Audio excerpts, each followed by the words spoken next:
অনুভূতি সৃষ্টি হয়েছে, তার বহিঃপ্রকাশ ঘটেছে আজকের লালমনিরহাটের ঐতিহাসিক সোহরাওয়ার্দী মাঠে। ডাক্তার মিজানুর রহমান আজহারী, আমরা তার প্রতি কৃতজ্ঞ। লালমনিরহাটবাসী অনেক ব্যস্ততার মাঝেও উনি আমাদেরকে সময় দিয়েছেন। 5ই আগস্টের বাংলাদেশের পরিবর্তিত পরিস্থিতির মধ্য দিয়ে একসময় বাংলাদেশে রাজনৈতিক সভা তো দূরের কথা, একটি তাফসিরুল কোরআনের আয়োজনও করা সম্ভব হয়নি। পরিস্থিতি পরিবর্তন হয়েছে আমাদের। আমরা মনে করি যে উদ্দেশ্য, যে চেতনা নিয়ে বাংলাদেশের ছাত্র জনতা রক্ত দিয়ে একটি নতুন বাংলাদেশের সৃষ্টি করেছে, আগামী দিনে এমন একটি বাংলাদেশ আমরা করতে চাই যে বাংলাদেশে দুর্নীতি থাকবে না, বৈষম্য থাকবে না, স্বজনপ্রীতি থাকবে না, একটি সাম্যের বাংলাদেশ, সম্প্রীতির বাংলাদেশ করতে চাই। সুতরাং পবিত্র কোরআন এবং হাদিসের আলোকে উনি আলোচনা করবেন। আমি আর কথা বাড়াতে চাই না। আমি আবারও ওনাকে অভিনন্দন জানাই আমার এলাকাবাসীর পক্ষ থেকে। উনি অনেক কষ্ট করে আমাদের মাঝে উপস্থিত হয়েছেন। আমরা ওনার কথা শুনব এবং আমাদের জীবনে সেটি আমল করার চেষ্টা করব। আমরা কথা শুনি বেশি, আমল করি কম। আমরা যাতে আগামী দিনে আমাদের জীবন সেভাবে তৈরি করতে পারি, এই আশাবাদ ব্যক্ত করি আমি আমার কথা এখানে শেষ করলাম। আল্লাহ হাফেজ। বাংলাদেশ জিন্দাবাদ। ধন্যবাদ আজকের এই তাফসিরুল কোরআন মাহফিলের সম্মানীয় প্রধান অতিথি মহোদয়কে। আমরা লালমনিরহাটবাসীর পক্ষ থেকে প্রধান বক্তাকে একটা তাকবীর দিয়ে সংবর্ধনা দিতে চাই। লিল্লাহে তাকবীর, নারায়ে তাকবীর, নারায়ে তাকবীর। আল কোরআনের আলো, আল হাদিসের আলো, আজহারী ভাইয়ের আগমন লালমনিরহাটের পক্ষ থেকে, রংপুরের পক্ষ থেকে, আলেম ওলামার পক্ষ থেকে, প্রশাসনের পক্ষ থেকে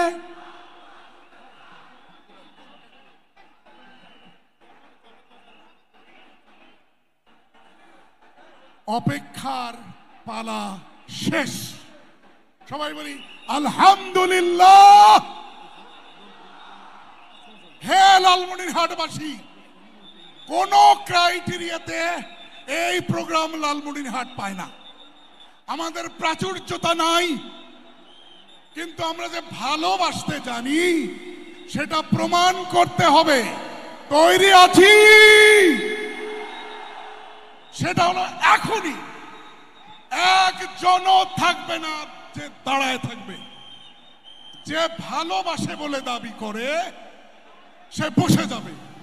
আমি 3 পর্যন্ত গুনবো, দেখি ভালোবাসেন কিনা। 1 2 3, বসে যান।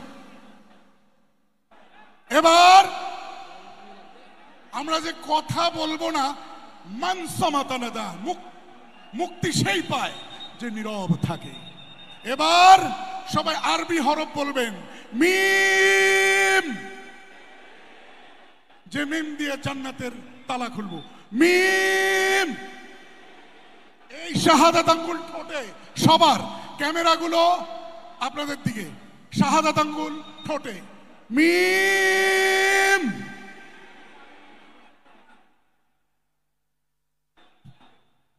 মিম। ঠোঁট খুলবে না, ঠোঁট বন্ধ, ঠোঁট বন্ধ। আমরা ওই সিলেটের মতো বদদোয়া নিতে চাই না। আমরা কি চাই? তাহলে চুপ থাকতে হবে। কেউ কাউকে চুপ বলবে না, সবাই চুপ, প্রত্যেকেই ভলান্টিয়ার। রাজি আছি? এবার শেষবার মিম বলে শেষ করব। মিম। বাংলাদেশের কৃতিত্ব, বাংলাদেশের সম্পদ, দল মত নির্বিশেষে সকলের সম্পদ মিজানুর রহমান আজহারী। প্রিয় ভাই, আপনাকে আমরা অনেক প্রাচুর্যপূর্ণ আয়োজন করতে পারিনি, কারণ আমরা উত্তরবঙ্গের মঙ্গা এলাকার মানুষ। কিন্তু আমরা কথা দিচ্ছি, আমরা আপনাকে ভালোবাসবো শৃঙ্খলার মধ্য দিয়ে। ঠিক না বেঠিক? কোরআনে কারিম থেকে তাফসীর করার জন্য পেশ করছি এশিয়ার সর্বশ্রেষ্ঠ Islamic scholar doctor Mizanur Rahman হাফিজাহুল্লাহ, বারাকাল্লাহ, হায়াকাল্লাহ। অনুরোধ করছি তাফসীর পেশ করার জন্য। চুপ।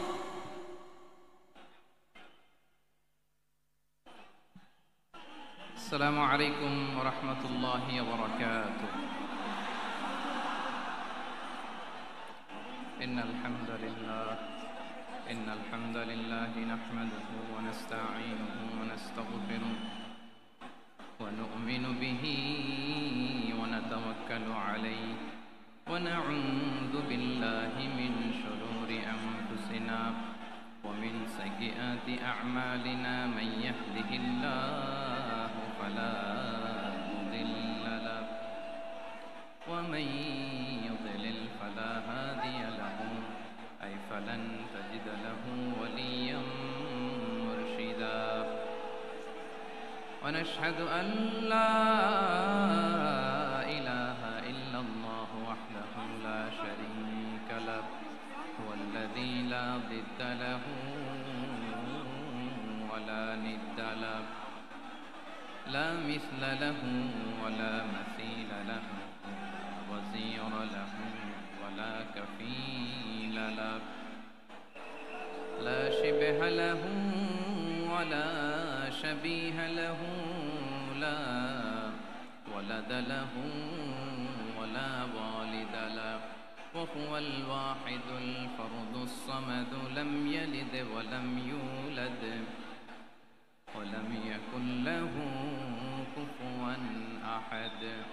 ونشهد أن سيدنا ونبينا وحبيبنا وبشيرنا ونذيرنا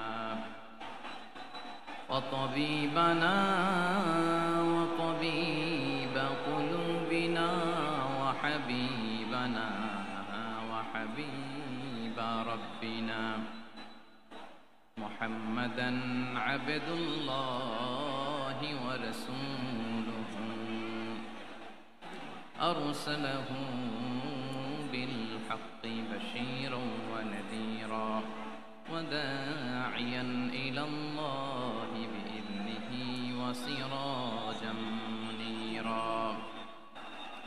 أما بعد، فقد قال الله تعالى في كلامه المجيد وفي فرقانه الحميد: أعوذ بالله من الشيطان الرجيم. بسم الله الرحمن الرحيم. ولا تسبوا الذين يدعون من دون الله فيسبوا الله عدوا بغير علم. كذلك زينا لكل أمة عملهم ثم إلى ربهم مرجعهم فينبئهم بما كانوا يعملون. إن الله وملائكته يصلون على النبي يا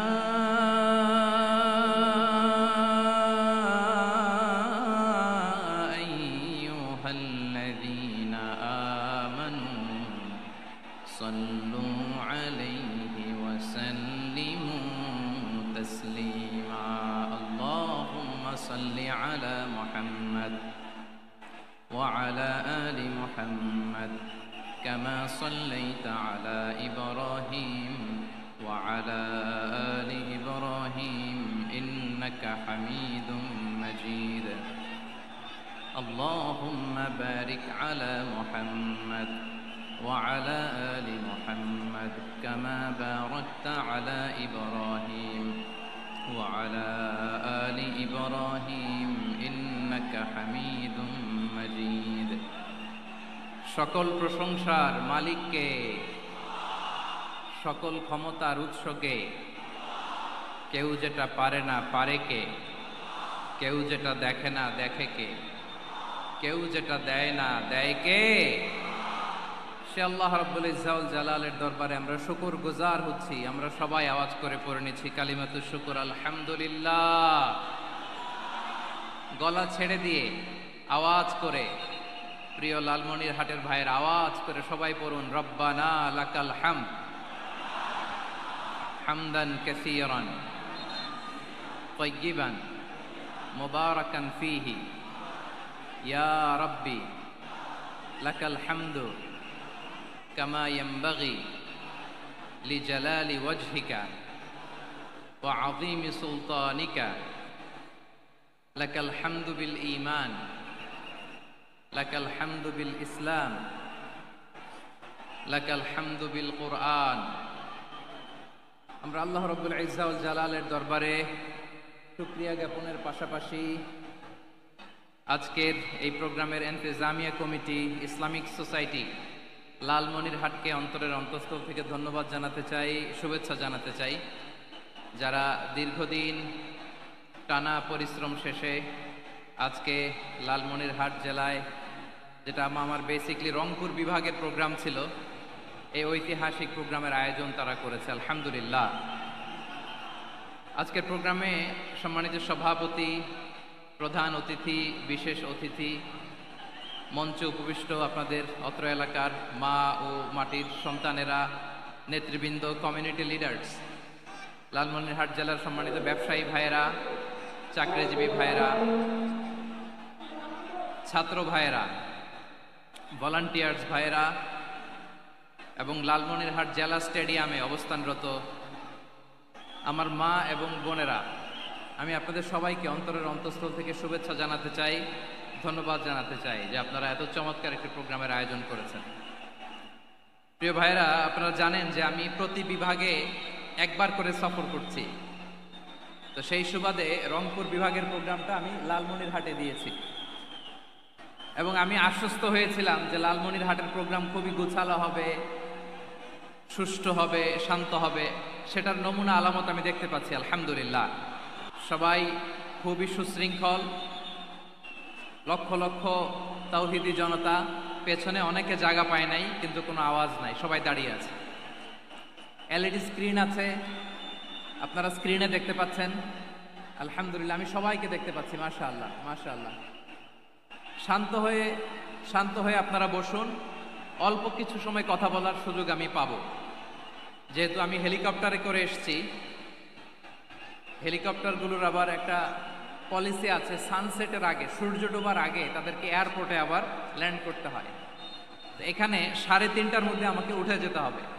আমি যদি বারবার আপনাদেরকে থামাতে থাকি, শান্ত হতে বলি এবং এগুলোতেই যদি আমরা সময় নষ্ট করে ফেলি, তাহলে এই যে বিশাল মহাসমাবেশ, বিশাল আয়োজন, যেখানে 2-4টা আমি বার্তা দিতে চাই, এগুলো ব্যাহত হবে। লালমনিরহাটের ছেলেরা খুব ভদ্র, শান্তশিষ্ট। আসার পর থেকে আমাকে রিসিভ করা থেকে শুরু করে, স্টেজে আনা থেকে শুরু করে, এবং আলহামদুলিল্লাহ তরুণ জেনজি শ্রোতাদেরকে আমি দেখতে পাচ্ছি, তারা খুবই কোঅপারেটিভ, সহযোগিতা করার, কোঅপারেট করার, অ্যাসিস্ট করার মানসিকতা আমার ভাইদের আছে, আলহামদুলিল্লাহ আলহামদুলিল্লাহ। আমি চাইবো আমরা একটু নীরব, নিস্তব্ধ পরিবেশ তৈরি করার একটু চেষ্টা করব। প্রচণ্ড রোদ, আপনাদের যেমন কষ্ট হচ্ছে আমারও কষ্ট হচ্ছে। ওনারা বলেছিল স্টেজকে সরাবে, উপরে পর্দা দিবে। আমি বললাম দরকার নাই, যে যেই পরিস্থিতিতে আছি আমরা বসি, শান্ত হইতে হবে। এখানে আমি শান্ত হইতে বলবো, ভলান্টিয়ার্সরা মাইক নিয়ে শান্ত হইতে বলবে, আমাদের সম্মানিত উপস্থাপক উনি শান্ত হইতে বলবে। এগুলোর অপেক্ষায় না থেকে নিজ দায়িত্বে আমরা সবাই শান্ত থাকি, যাতে লালমনিরহাটের এই প্রোগ্রাম একটা ইতিহাস হয়ে থাকে বাংলাদেশে, ঠিক কিনা বলেন? যখন আমি সময় দিব, শাউট করতে বলবো, নয়েজ করতে বলবো, তখন নয়েজ করতে হবে আওয়াজ করে। আর যখন কথা বলবো তখন একেবারে চুপ থাকতে হবে, একেবারে চুপ। মাশাআল্লাহ, হ্যাঁ ঠিক আছে, একেবারে চুপচাপ, একেবারে চুপচাপ থাকতে হবে। ধুলা উড়ানো যাবে না, সামনে আগানো যাবে না। নিজের নিজের সুবিধা নিরাপত্তা বুঝতে হবে। এটা কোনো রাজনৈতিক সমাবেশ না, এখানে লাফালাফি, চিৎকার চেঁচামেচি, হাত দেখানোর দরকার নাই। হাত দেখানোর পর্ব শেষ। এখানেও ঠান্ডা হয়ে গেছে, মাশাআল্লাহ, হ্যাঁ মাশাআল্লাহ। আমাদের ভলান্টিয়ার্স ভাইরা, আমাদের স্বেচ্ছাসেবক ভাইরা, আইন শৃঙ্খলা রক্ষাকারী ভাইরা অনেক চেষ্টা করতেছে, মাশাআল্লাহ, very good. I am very happy to C this scenario, মাশাআল্লাহ, আলহামদুলিল্লাহ। আমি একটু দেখতে চাই যে রংপুর বিভাগের কে কোন জেলা থেকে আপনারা এসছেন। কুড়িগ্রাম থেকে কারা এসছেন দেখি, কুড়িগ্রাম, মাশাআল্লাহ মাশাআল্লাহ। আচ্ছা, গাইবান্ধা জেলার কে আসছেন? গাইবান্ধা, মাশাআল্লাহ। ঠাকুরগাঁও, ঠাকুরগাঁও অনেকে আসছেন। দিনাজপুর জেলা থেকে, মাশাআল্লাহ। নীলফামারী, ঠিক আছে, ফি আমানিল্লাহ। পঞ্চগড় অনেক আসছে। রংপুর, রংপুর,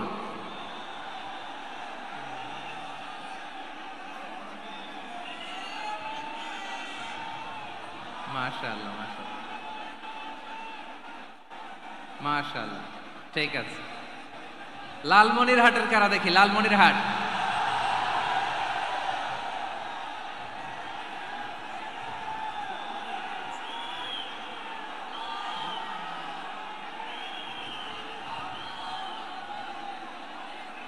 মাশাআল্লাহ মাশাআল্লাহ মাশাআল্লাহ।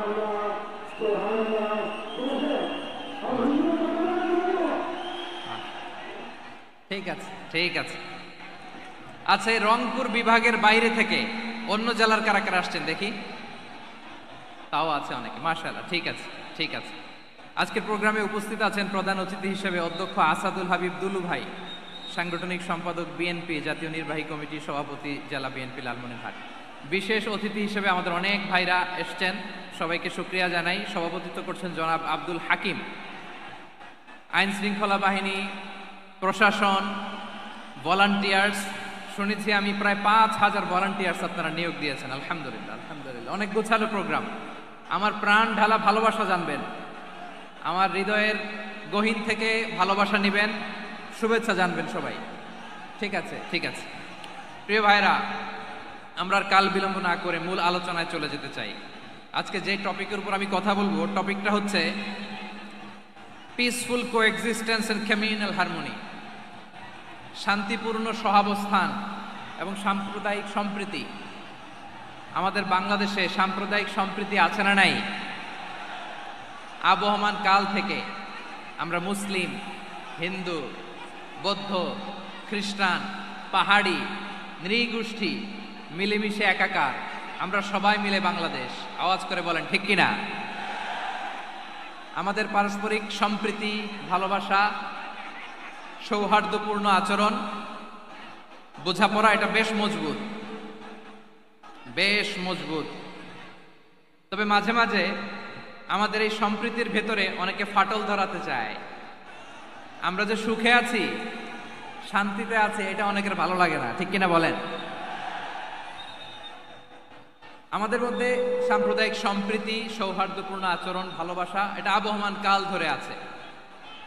তার প্রমাণ, আমরা তাফসিরুল মাহফিলের আয়োজন করলে আমাদের হিন্দু ভাইরা ডিস্টার্ব করে না, ঠিক কিনা?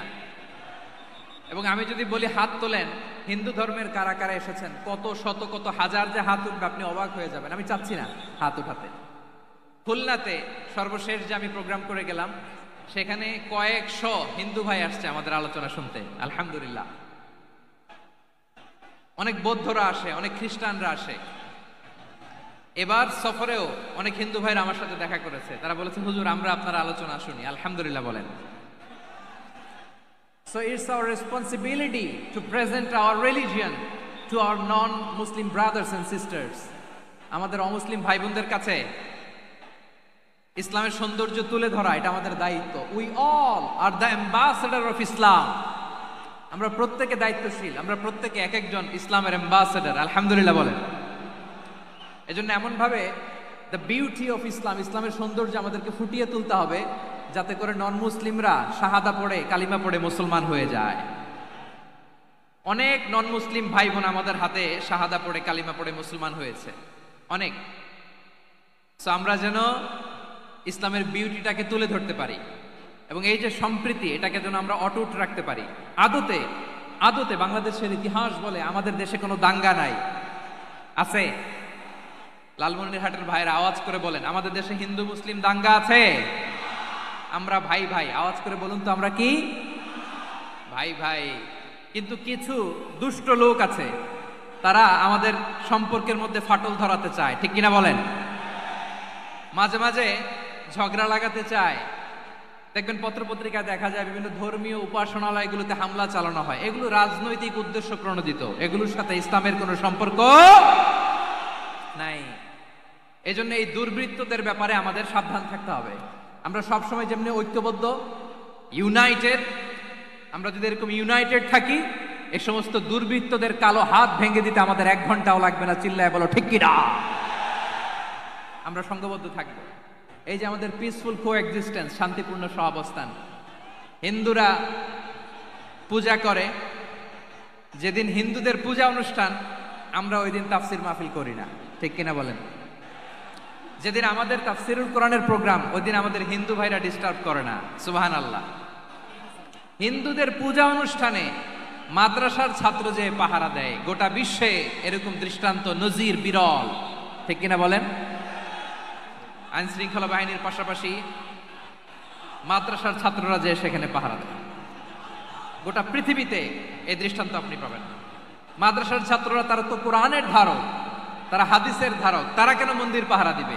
এই সম্প্রীতিকে ধরে রাখার জন্য, এই সৌহার্দ্যকে ধরে রাখার জন্য, আমাদের পারস্পরিক ভালোবাসাকে অটুট রাখার জন্য। আওয়াজ করে বলতে হবে, ঠিক কিনা? এখন বলেন, আমাদের এই ভালোবাসা অটুট থাক, আমরা চাই কি চাই না? আমরা হিন্দু মুসলিম মিলেমিশে শান্তিপূর্ণ সহাবস্থান, সাম্প্রদায়িক সম্প্রীতি, লালমনিরহাটের ভাইয়ের আওয়াজ করে বলুন, এই সাম্প্রদায়িক সম্প্রীতি আমরা চাই কি চাই না? আল্লাহ এই দেশকে তুমি বরকতময় করো, বাংলাদেশকে তুমি শান্তিময় করো। আওয়াজ করে সবাই বলেন আমিন। এই জায়গাটাতে সামান্য একটু আওয়াজ হচ্ছিল, এটাও থেমে গেছে, আলহামদুলিল্লাহ আলহামদুলিল্লাহ। এখন একেবারে everything is in my control, মাশাআল্লাহ। ঠিক আছে, আমি মূল আলোচনায় যাই। প্রিয় ভাইরা, আমি বলেছিলাম আমার আলোচনার বিষয় হচ্ছে শান্তিপূর্ণ সহাবস্থান, সাম্প্রদায়িক সম্প্রীতি। আমরা দেখব ইসলাম আমাদেরকে কি কি দিক নির্দেশনা দেয়। শান্ত হইতে হবে, খরগোশের কানের মতো কান দুটো আমার দিকে করে রাখেন। আমি এখনো উঠে যাব, হাত নাড়ায় লাভ নাই, আমি উঠে যাব। তাকায় থাকো আর কান খাড়া, আওয়াজ হবে না। হ্যাঁ, মাশাআল্লাহ মাশাআল্লাহ, ঠিক আছে। আমরা দেখব যে রাসূল সাল্লাল্লাহু আলাইহি ওয়াসাল্লাম এই পিসফুল কোএক্সিস্টেন্সের জন্য আমাদের কি শিখিয়েছেন, কি কি গাইডলাইন দিয়েছেন। আমরা 1 2 3 4 করে এগুলো আপনাদের সাথে শেয়ার করব। আমি আপনাদের খেদমতে সূরাতুল আনআমের 108 নম্বর আয়াত তেলাওয়াত করেছি। এখানে আল্লাহ রাব্বুল ইজ্জা ওয়াল জালাল তিনি ইরশাদ করছেন, ওয়ালা তাসুব্বুল্লাযীনা ইয়াদউনা মিন দুনিল্লাহি ফায়াসুব্বুল্লাহা আদওয়ান বিগাইরি ইলম কাযালিকা যায়্যান্না লিকুল্লি উম্মাতিন আমালাহুম থুম্মা ইলা রাব্বিহিম মারজিউহুম ফায়ুনাব্বিউহুম বিমা কানু ইয়ামালুন। রব্বুল আলামিন বলেন, গোলাম ও আমার ইমানদার বান্দারা, শোনো শোনো, ও আমার বিশ্বাসী বান্দারা, শোনো শোনো,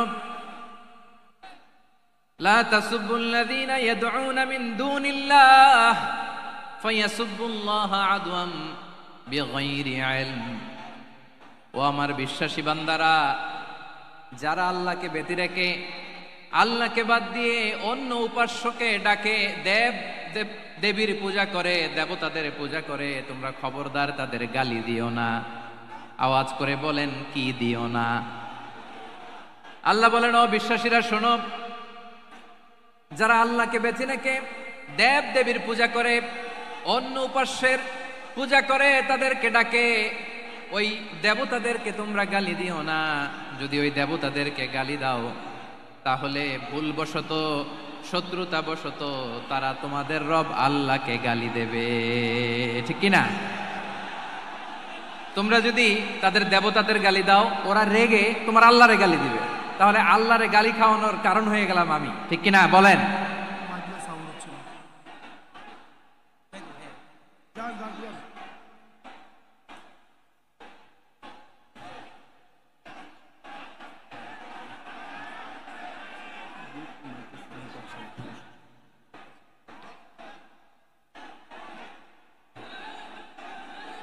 সম্মানিত ভাইয়েরা, এত বিশাল প্রোগ্রাম, মাইকের একটা সেটআপ থাকে, তারগুলো অনেক সময় নড়ে যায়, ধাক্কা ধাক্কিতে ডিসপ্লেস হয়, একটু ঝামেলা হবে।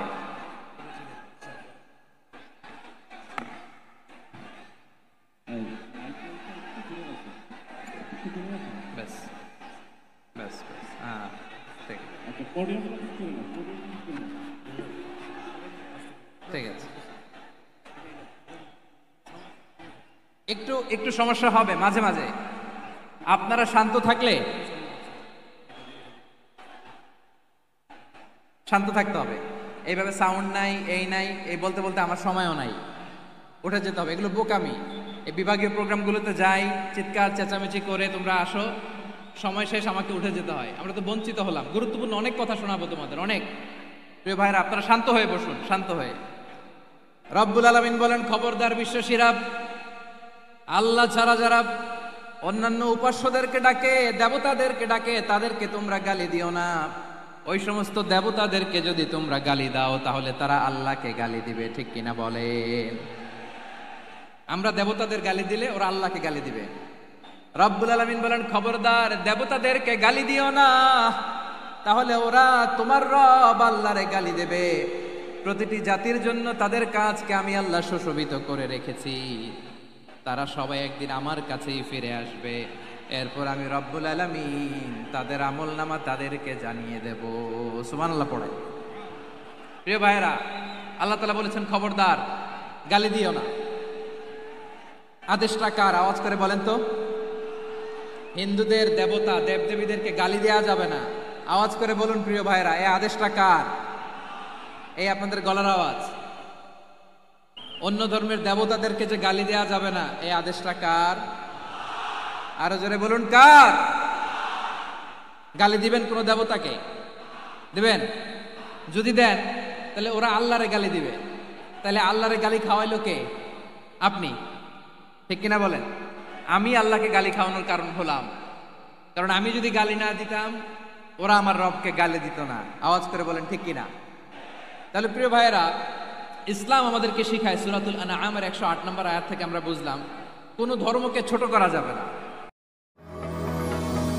You've got the idea. GoDaddy has the domain to make it happen. You're a search away, so go ahead. Give your idea its own address. Find your domain at godaddy.com.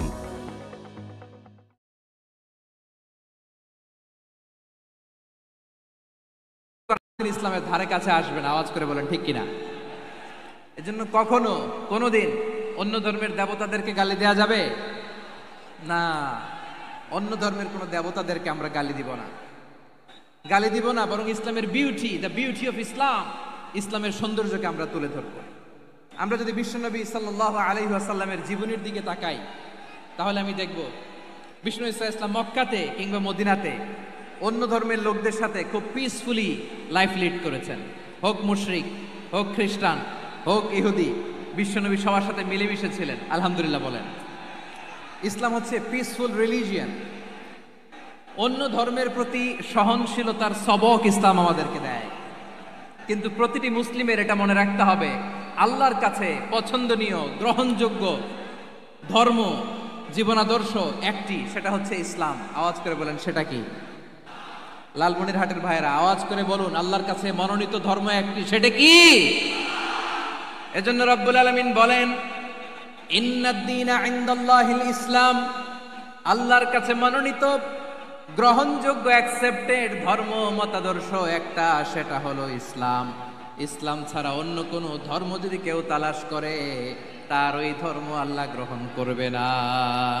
ওমাই ইয়াবতাগি গায়রাল ইসলামি দীনান ফালাই ইউকবালা মিন ওয়া হুয়া feel আখিরাতি মিনাল খাসিরিন।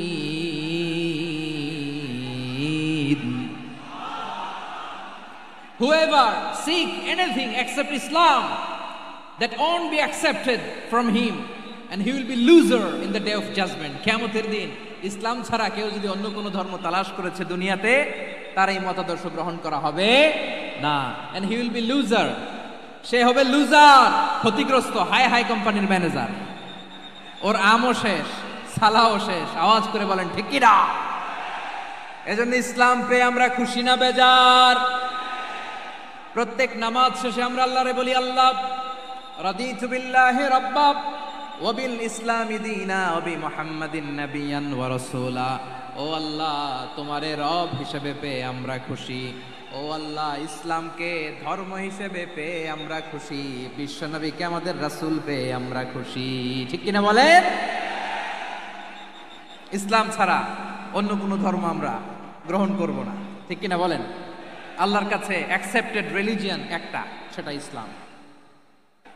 তো বিশ্বনবী সাল্লাল্লাহু আলাইহি ওয়াসাল্লাম মক্কাতে কিংবা মদিনাতে খুব পিসফুলি এক্সিস্ট করেছেন, যে কোনো ধর্মের সাথে মিলেমিশে চলেছেন। তার প্রমাণ আমরা যদি রাসূল সাল্লাল্লাহু আলাইহি ওয়াসাল্লামের বায়োগ্রাফির দিকে তাকাই, তাহলে দেখব তিনি মুশরিকদের সাথে পিস ট্রিটি করেছেন, শান্তি চুক্তি, পিস ট্রিটি, পিস এগ্রিমেন্ট।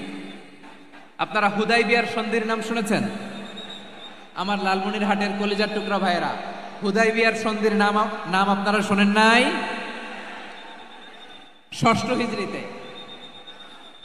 বিষ্ণু ইসা ইসলাম মুশরিকদের সাথে এই ট্রিটি করেছেন, চুক্তি। কাদের সাথে?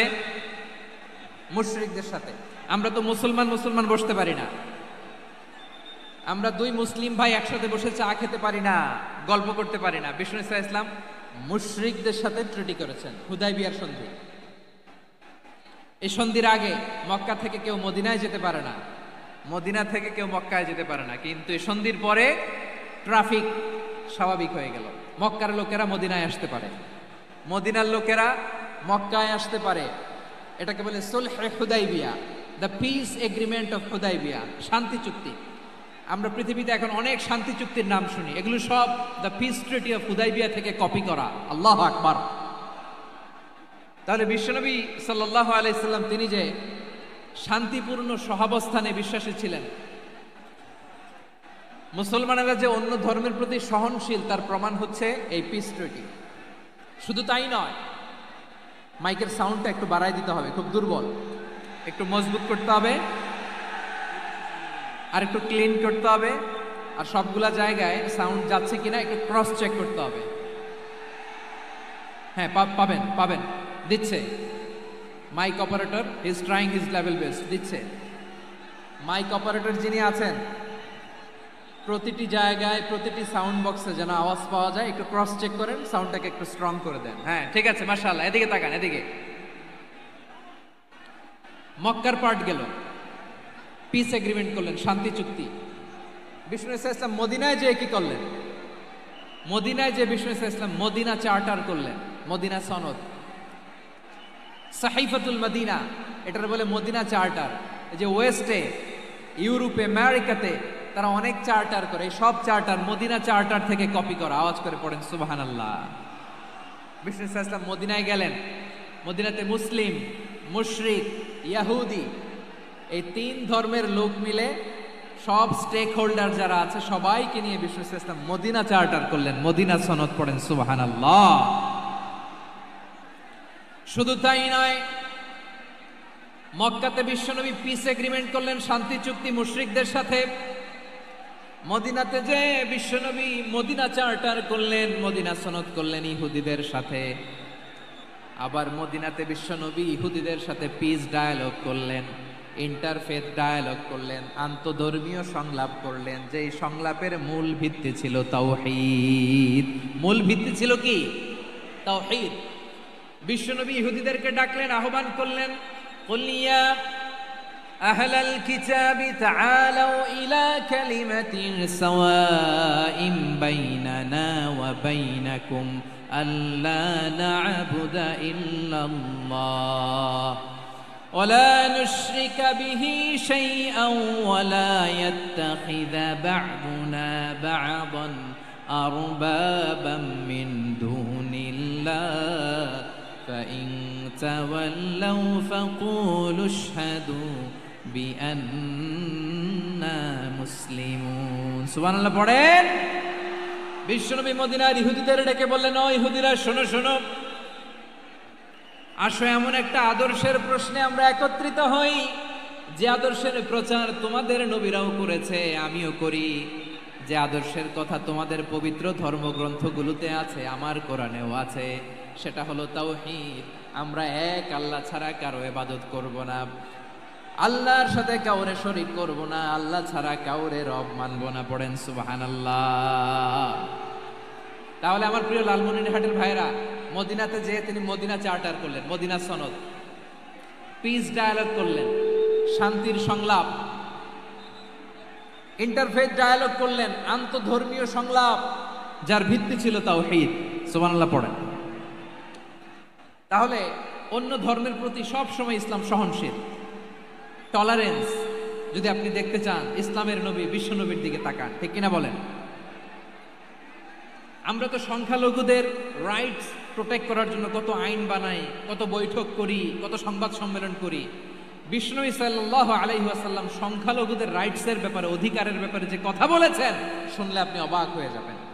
বিশ্বনবী বলেন, আলা মান যালামা মুআহাদান আও ইনতাকাসাহু আও কাল্লাফাহু ফাওকা তাআতিহি আও কাল্লাফাহু ফাওকা তাকাতিহি আও আখাযা মিনহু শাইআন বিগাইরি তিবি নাফসিন ওয়া আনা হাজিজুহু ইয়াউমাল কিয়ামা। খবরদার, জেনে রেখো, কেউ যদি কোনো সংখ্যালঘুর উপরে অত্যাচার করে, কোনো সংখ্যালঘুর প্রাপ্য থেকে যদি কেউ কাউকে ঠকায়, সংখ্যালঘুর উপর যদি কেউ কষ্ট দেয়, কোনো সংখ্যালঘুর সম্পদ যদি কেউ জোর করে কেড়ে নেয়, আমি কিয়ামতের দিন বিশ্বনবী ওই সংখ্যালঘুর পক্ষে আর ওই মুসলমানদের বিপক্ষে বাদী হয়ে দাঁড়াবো। সুবহানাল্লাহ বলতে পারলেন না? আল্লাহু আকবার।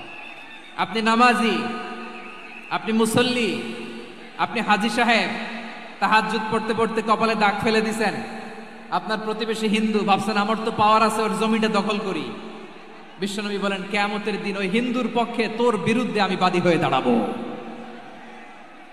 পৃথিবীর কোন ধর্মে এরকম স্টেটমেন্ট পাবেন? পাবেন? আপনি ভাবছেন আপনি নামাজ পড়লে হাজী সাহেব কপালে দাগ ফেলাই দিলে আপনি সালসালায়ে জান্নাতে চলে যাবেন না? খবরদার। বিশ্বনবী বলেন, কোন সংখ্যালঘুর উপর যদি কেউ আক্রমণ করে, তার প্রাপ্য তাকে না দিয়ে যদি তাকে ঠকায়, তার উপর জুলুম করে, তার সম্পদ যদি কেড়ে নেয়, আমি নবী, তুমি মুসলিম হইতে পারো, মুসল্লি হইতে পারো, তার পক্ষে, তোমার বিপক্ষে আল্লাহর দরবারে বাদী হয়ে দাঁড়াবো। আচ্ছা লালমনিরহাটের ভাইরা, কথা বুঝতে পারলে আওয়াজ করে উত্তর দেন। বিশ্বনবী যদি কারো বিপক্ষে দাঁড়ায় কিয়ামতের দিন, আই রিপিট, আমি আবারও বলছি, বিশ্বনবী যদি কিয়ামতের দিন কারো বিপক্ষে দাঁড়ায়, ও তো সালসালায়ে জান্নাতি, তাই না? জান্নাতি না? যে নবীর সুপারিশ ছাড়া জান্নাতের গেটও দেখা যাবে না, ওই নবী যদি বলে তোর বিপক্ষে আমি বাদী হয়ে দাঁড়াবো, ওই জান্নাতে আর ঢোকার কোনো সুযোগ আমাদের থাকবে?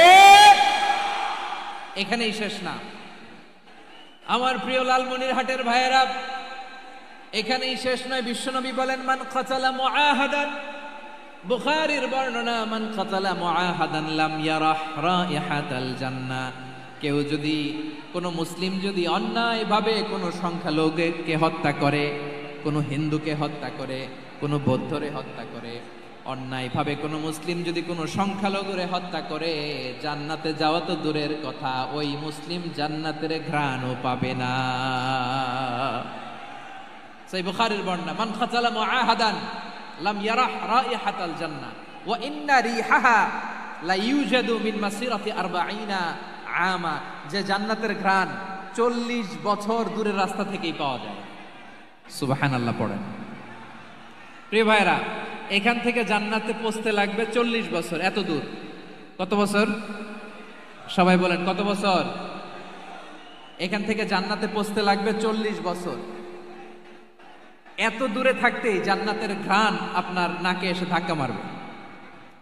বিষ্ণুই বলেন, যে ব্যক্তি কোনো সংখ্যালঘুকে হত্যা করে জান্নাতের ঘ্রাণ তো পাবেই, জান্নাতে তো ঢুকতে পারবেই না, জান্নাতের ঘ্রাণও তার নাকে লাগবে না। পড়েন না আউযুবিল্লাহ। তাহলে সংখ্যালঘুদের ব্যাপারে ইসলামে অধিকার দেয়া আছে না নাই? লালমনিরহাটের ভাইয়ের আওয়াজ করে বলেন, আমার সংখ্যালঘু হিন্দু ভাইদের রাইটস, অধিকার আমাদের ইসলামে প্রোটেক্টেড আছে না নাই? এখানেই শেষ না। বিষ্ণু ইসলাম আপনার অমুসলিম প্রতিবেশীর সাথে ভালো আচরণ করতে বলেছে। আমাদের হয় না এটা মুসলিম পাড়া, ওটা বৌদ্ধ পাড়া, হয় না? অনেক সময় হয় না এটা আমাদের মুসলিম পাড়া, ওইটা হিন্দু পাড়া, এরকম আছে না নাই? লালমনিরহাটে নাই না? আছে? হিন্দু যদি আপনার প্রতিবেশী হয় কি করবেন? ওরে কষ্ট দিবেন নাকি? কেন? ও তো হিন্দু, ও তো আমার আল্লাহরে ডাকে না, ওরে কষ্ট দিলে জায়েজ হবে না? খবরদার। বিষ্ণু ইসলাম বলেন, মান কানা ইউমিনু বিল্লাহ ওয়াল ইয়াউমিল আখির ফালিউকরিম জারাহ, যে আল্লাহ বিশ্বাস করে আর আখিরাতে বিশ্বাস করে সে যেন প্রতিবেশীর সাথে ভালো আচরণ করে। সুবহানাল্লাহ। কলিজা জুড়ায় যায় না আমার নবীর কথাগুলো শুনলে? যে আল্লাহ বিশ্বাস করে, যে আখিরাতে বিশ্বাস করে সে যেন প্রতিবেশীর সাথে ভালো আচরণ করে। এখানে বলছে মুসলিম প্রতিবেশী, বলছে নামাজি প্রতিবেশী, বলছে আল্লাহওয়ালা প্রতিবেশী, বলছে না। প্রতিবেশী আস্তিক হোক নাস্তিক হোক, প্রতিবেশী মুমিন হোক মুশরিক হোক, প্রতিবেশী হইলেই তার সাথে ভালো আচরণের দরকার আছে না নাই? আমার প্রিয় লালমনিরহাটের ভাইয়েরা, বিষ্ণু ইসলাম ওনার ইহুদি প্রতিবেশীদের দেখাশোনা করতেন। আওয়াজ না শোনা যাক, আমারও তো দেখা যায়, আমারও তো দেখা যায়। তাকায় থাকেন, তাকায় থাকলে সওয়াব হবে। কোরআনের কথা যেখান থেকে হয় এদিকে তাকায় থাকলেই বরকত। তাকায় থাকেন। জি জি, মাইক, আমি তার মাইক ঠিক করতে আসি না এদিকে, এই মাইক ঠিক করব, ওই মাইক ঠিক করব, ওদিকে পাইলট বলবে হুজুর চলে আসেন। জি বসুন, বসুন, মাশাআল্লাহ। হ্যাঁ, খুব শান্ত, ঠিক আছে। পুলিশ ভাইরা না খেয়ে দিনরাত আপনারা যাতে সুশৃঙ্খল একটা প্রোগ্রাম উপহার পান এটাই চেষ্টা করতেছে, আপনাদেরকে কষ্ট দিতে আসে নাই। একটু একটু সহযোগিতা করেন। জি মাশাআল্লাহ। হ্যাঁ, ঠিক আছে। আমার প্রিয় ভাইরা, প্রতিবেশী আস্তিক হোক নাস্তিক হোক, মুসলিম হোক হিন্দু হোক, তার সাথে ভালো আচরণ করতে হবে। বিষ্ণু ইসলাম ওনার ইহুদি প্রতিবেশীর বাসায় যেতেন। কোন প্রতিবেশী? ইহুদি। আওয়াজ করে বলেন, কোন প্রতিবেশী? ইহুদি। এক ইহুদি কিশোর বিষ্ণু ইসলামের খেদমত করতে, ইহুদি ছেলে আমার নবীর খেদমত করতো, তারা ছিল নবীর প্রতিবেশী। তো অনেক দিন হয় ইহুদি ছেলেটা আসে না। বিষ্ণুনবী খোঁজ দিলেন, ঘটনা কি? একটা ইহুদি ছেলে না আমার খেদমতে আসতো, ছেলেটা কই? খোঁজ নিয়ে জানলেন ছেলেটা অসুস্থ। বিষ্ণু ইসলাম ওই ইহুদির বাড়িতে চলে গেলেন ওই ছেলেটাকে দেখা করার জন্য, ভিজিট করার জন্য। সুবহানাল্লাহ পড়বেন না? গেলেন, যে দেখে ইহুদি ছেলেটা মুমূর্ষ, জান জান যায় যায় ভাব, বিছানায় পড়ে আছে, তার বাবা দাঁড়ানো। বিশ্বনবী তার মাথার পাশে বসলেন, মাথায় হাত বুলিয়ে দিলেন, আর ছেলেটাকে বললেন আসলিম, হে ইহুদি ছেলে আসলিম, ইসলাম ধর্ম গ্রহণ করো। তো ছোট্ট ছেলে ভাবে আমরা ইহুদি, এখন ইসলাম ধর্ম গ্রহণ করলে আব্বা যদি বকা দেয়, ফানাযারা ইলা ওয়াজহি আবি, ছেলেটা তার বাবার চেহারার দিকে তাকালো, দেখি আব্বা কি কয়। আব্বা যদি বলে তাইলে ইসলাম ধর্ম গ্রহণ করবে। ইহুদি ছেলেটা তার বাবার দিকে যখন তাকালো, ওর বাবা বলে আতি আবুল কাসিম, আবুল কাসিম যা বলে তাই করো। আবুল কাসিম হচ্ছে বিষ্ণু ইসলামের একটা কুনিয়াত, উপনাম। আমার রাসূলের বড় ছেলের নাম ছিল কাসেম। যেমন দেখবেন আমাদের এলাকায় কারো ছেলের বড় ছেলের নাম যদি হয় আব্দুল্লাহ, এরা আব্দুল্লাহর বাপ বলে ডাকে। কারো বড় মেয়ের নাম যদি হয় ফাতেমা, এরা কি ডাকে? ফাতেমার বাপ বলে না? তো বিষ্ণু ইসলামের বড় ছেলের নাম ছিল কাসেম। ইহুদি বাবা বলল আতি আবুল কাসেম, আবুল কাসেম যা বলে তাই শোনো, মানে মোহাম্মদ যা বলে তাই শোনো। এই কথা শুনে ছেলে সাহস পাইছে, ছেলে আবার পড়তে আরম্ভ করলো আশহাদু আল্লাহ ইলাহা ইল্লাল্লাহ ও আশহাদু আন্না মুহাম্মাদার রাসূলুল্লাহ। পড়েন আল্লাহু আকবার। বিশ্বনবীর আহ্বান শুনে ওই আহ্বানে সাড়া দিয়ে ইহুদি ছেলে শাহাদা পড়ে মুসলমান হয়ে গেল। তার হৃদয়টারে ঈমানের নূর দিয়ে আলোকিত করে দিল কে?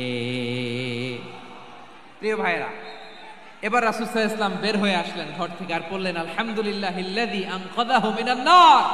প্রশংসা সে আল্লাহর, যে আল্লাহ জাহান্নামে চলে যাচ্ছিল প্রায় এমন একটা লোককে মুহূর্তের মধ্যে কালেমায়ে শাহাদাতের বদৌলতে জান্নাতি বানায় দিলেন। আওয়াজ করে পড়েন সুবহানাল্লাহ। এই হাদিস থেকে আমরা কি শিখলাম? What is the moral of the story? এক নম্বর স্টোরি হলো, প্রতিবেশী ইহুদি হোক হিন্দু হোক, যাবেন, সুসম্পর্ক রাখবেন, উপহার দিবেন, বিপদে পাশে দাঁড়াবেন, তাইলেই তো আপনাদের প্রতি, মুসলমানদের প্রতি তারা আকৃষ্ট হবে, ঠিক কিনা বলেন? আপনি যদি হিন্দুদের সাথে বৌদ্ধদের সাথে নাই মিশেন, নাস্তিকের কাছে নাই যান, তো ইসলামের সৌন্দর্যটা ওরা বুঝবে কেমনে? আমার অনেক হিন্দু পরিচিত ভাই আছে, ওরা আমাদের ইফতারির প্রোগ্রামে এসে একসাথে ইফতারি করে। অনেক মদখোর আমার সাথে বসে একসাথে ডিনার করে, হাফ প্যান্ট পরা, গলায় স্বর্ণের চেইন, হাতে স্বর্ণের ব্রেসলেট, আইসা আমার সাথে ডিনার করছে, আছে এরকম। গাঁজাখোর, আমি বলে আসো, welcome welcome to my dinner, আসো বসো, বসলেই তো আমি ওর ডিএনএ, চিন্তার ডিএনএ চেঞ্জ করে দেওয়ার সুযোগ পাবো, চিল্লায় বলো ঠিক কিনা? আসতে হবে আমার কাছে। Our door is open, the door of Islam is open 24/7. সব সময় আমাদের ইসলামের দরজা আমার অমুসলিম ভাইদের জন্য খোলা আছে না নাই? এই হাদিস থেকে দুইটা শিক্ষা। এক নম্বর শিক্ষা, প্রতিবেশী মুসলিম হোক অমুসলিম হোক, যান, অসুস্থ হইলে একটু আপেল নিয়ে যান, আঙ্গুর নিয়ে যান, কমলা নিয়ে যান, তাদের সাথে ভালো আচরণ করেন।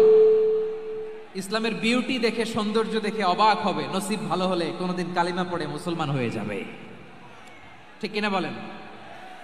তাহলে অমুসলিমের সাথে ভালো সম্পর্ক। বিশ্বনবী ইহুদির বাড়িতে গেলেন, ইহুদির বাড়ি, আর আমার মুসলমান ভাই আমার কাফের বলে, এরকম আছে না নাই? মুসলিম মুসলিমরা দেখতে পারে না, সহ্য করতে পারে। বিশ্বনবী সাল্লাল্লাহু আলাইহি ওয়াসাল্লাম ইহুদির বাড়িতে গেলেন, এটা একটা শিক্ষা। আরেকটা শিক্ষা হলো, ভাইয়েরা ধাক্কা মেরে এসে সামনে এসে কি লাভ? প্রোগ্রাম তো শেষ হচ্ছে, এখনই শেষ হচ্ছে। তো এই যে আমাদের বকশি ভাই ওয়াদা নিল, হাত তোলালো, মিম বলে এত কথা বলল, তো আমি জেলায় জেলায় যে খালি হাত নাড়াই তোমাদের জন্য নাকি? হ্যাঁ, হাত নাড়াই শুধু, এই ধাক্কাইতে ধাক্কাইতে এদিকে এসে হাত নাড়াইতেছে। হয়েছে তো, দেখলাম তো, ঠিক আছে, মাশাআল্লাহ, অনেক সুশৃঙ্খল, অন্যান্য যে কোনো জেলার জন্য সুশৃঙ্খল। আমার দিকে তাকাও, আমার দিকে তাকাও, ঠিক আছে। এই যে দাঁড়িয়ে আছে, একটা ছেলে নড়ে না, দেখছেন? মাশাআল্লাহ মাশাআল্লাহ মাশাআল্লাহ। হ্যাঁ, এইভাবেই। আর কয়েকটা মজাদার কথা আছে, শোনো। এই হাদিস থেকে আমাদের শিক্ষা হলো, আমার প্রতিবেশী যেই ধর্মের হোক আমি সম্পর্ক রাখবো। অসুস্থ হলে যাব, কি বলেন ভাইরা? যাবেন না? যাবেন না আপনারা? আচ্ছা, 2 নম্বর শিক্ষা হলো, বিষ্ণু ইসা ইসলামের খাদেম ছিল ইহুদি, এতদিন খেদমত করলো, একদিনও বিশ্বনবী ওরে কালিমার দাওয়াত দেয় নাই। কারণ কি? বিশ্বনবী একটা ভালো সময়ের অপেক্ষা করতেছিলেন, প্রপার টাইমিং। দাঈর কাজ হচ্ছে দাঈ ইলাল্লাহ, সে হচ্ছে সুযোগ সন্ধানী। দাঈ সুযোগ খোঁজে, কখন দাওয়া দিলে ব্যাটে বলে হবে, ঝুপ বুঝে কোপ মারে, ঠিক কিনা বলেন? বিষ্ণু ইসলাম ভালো সময়ের অপেক্ষা করতেছিলেন, দেখি ভালো সময় আসুক আসুক আসুক আসুক। আস্তে আস্তে এমন সময় আসছে, ছেলে এবার মুমূর্ষ। অসুস্থ ব্যক্তির হৃদয় অত্যন্ত নরম থাকে, হসপিটালে যখন কেউ যায় তার হৃদয়টা বড্ড নরম থাকে, মৃত্যুর ভয়ে তার অন্তরটা নরম থাকে, ঠিক কিনা বলেন? এই প্রপার টাইমিং এর অপেক্ষা করতেছিলেন। যখনই টাইমিং পেয়েছেন, দাওয়াত দিলেন, পড়ো লা ইলাহা ইল্লাল্লাহ, সুবহানাল্লাহ পড়েন সবাই। তাহলে ইসলাম অমুসলিম প্রতিবেশীর সাথে ভালো আচরণ করতে বলে।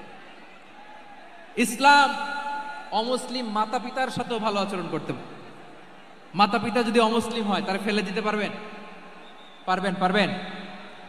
আমার লালমনিরহাটের ভাইয়েরা, অনেক হিন্দু ছেলে আমাদের হাতে শাহাদা পড়ে মুসলিম হয়, কিন্তু ওর মা মুসলমান হয় নাই, বাবাও হয় নাই, এরকম আছে না নাই? তো ও হয়েছে মুসলিম, মা বাপ হিন্দু, এখন মা বাপ কি বাদ? হ্যাঁ, মা বাপ বাদ দেয়া যাবে? যেই মা আপনার 9 মাস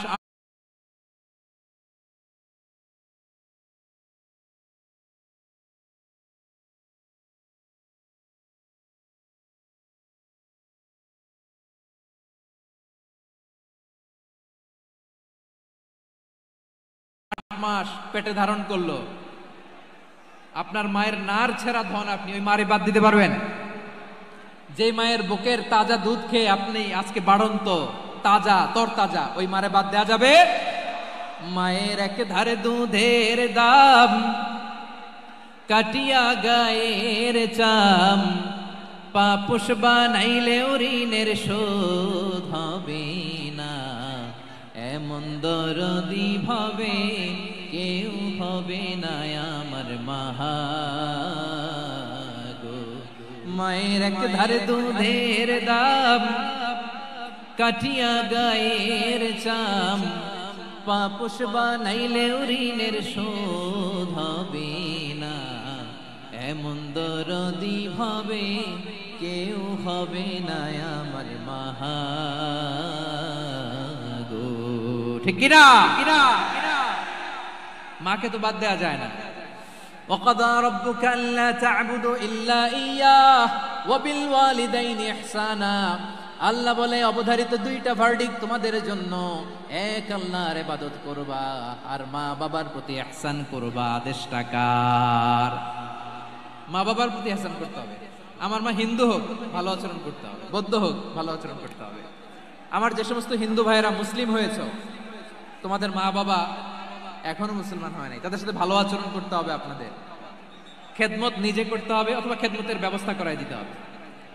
মান্থলি যে খরচ লাগে এটা দিতে হবে। আরে তুমি এখন মুসলিম, তোমার মা বাবা হিন্দু, এখনই তো সুযোগ ইসলামের সৌন্দর্য দেখানো।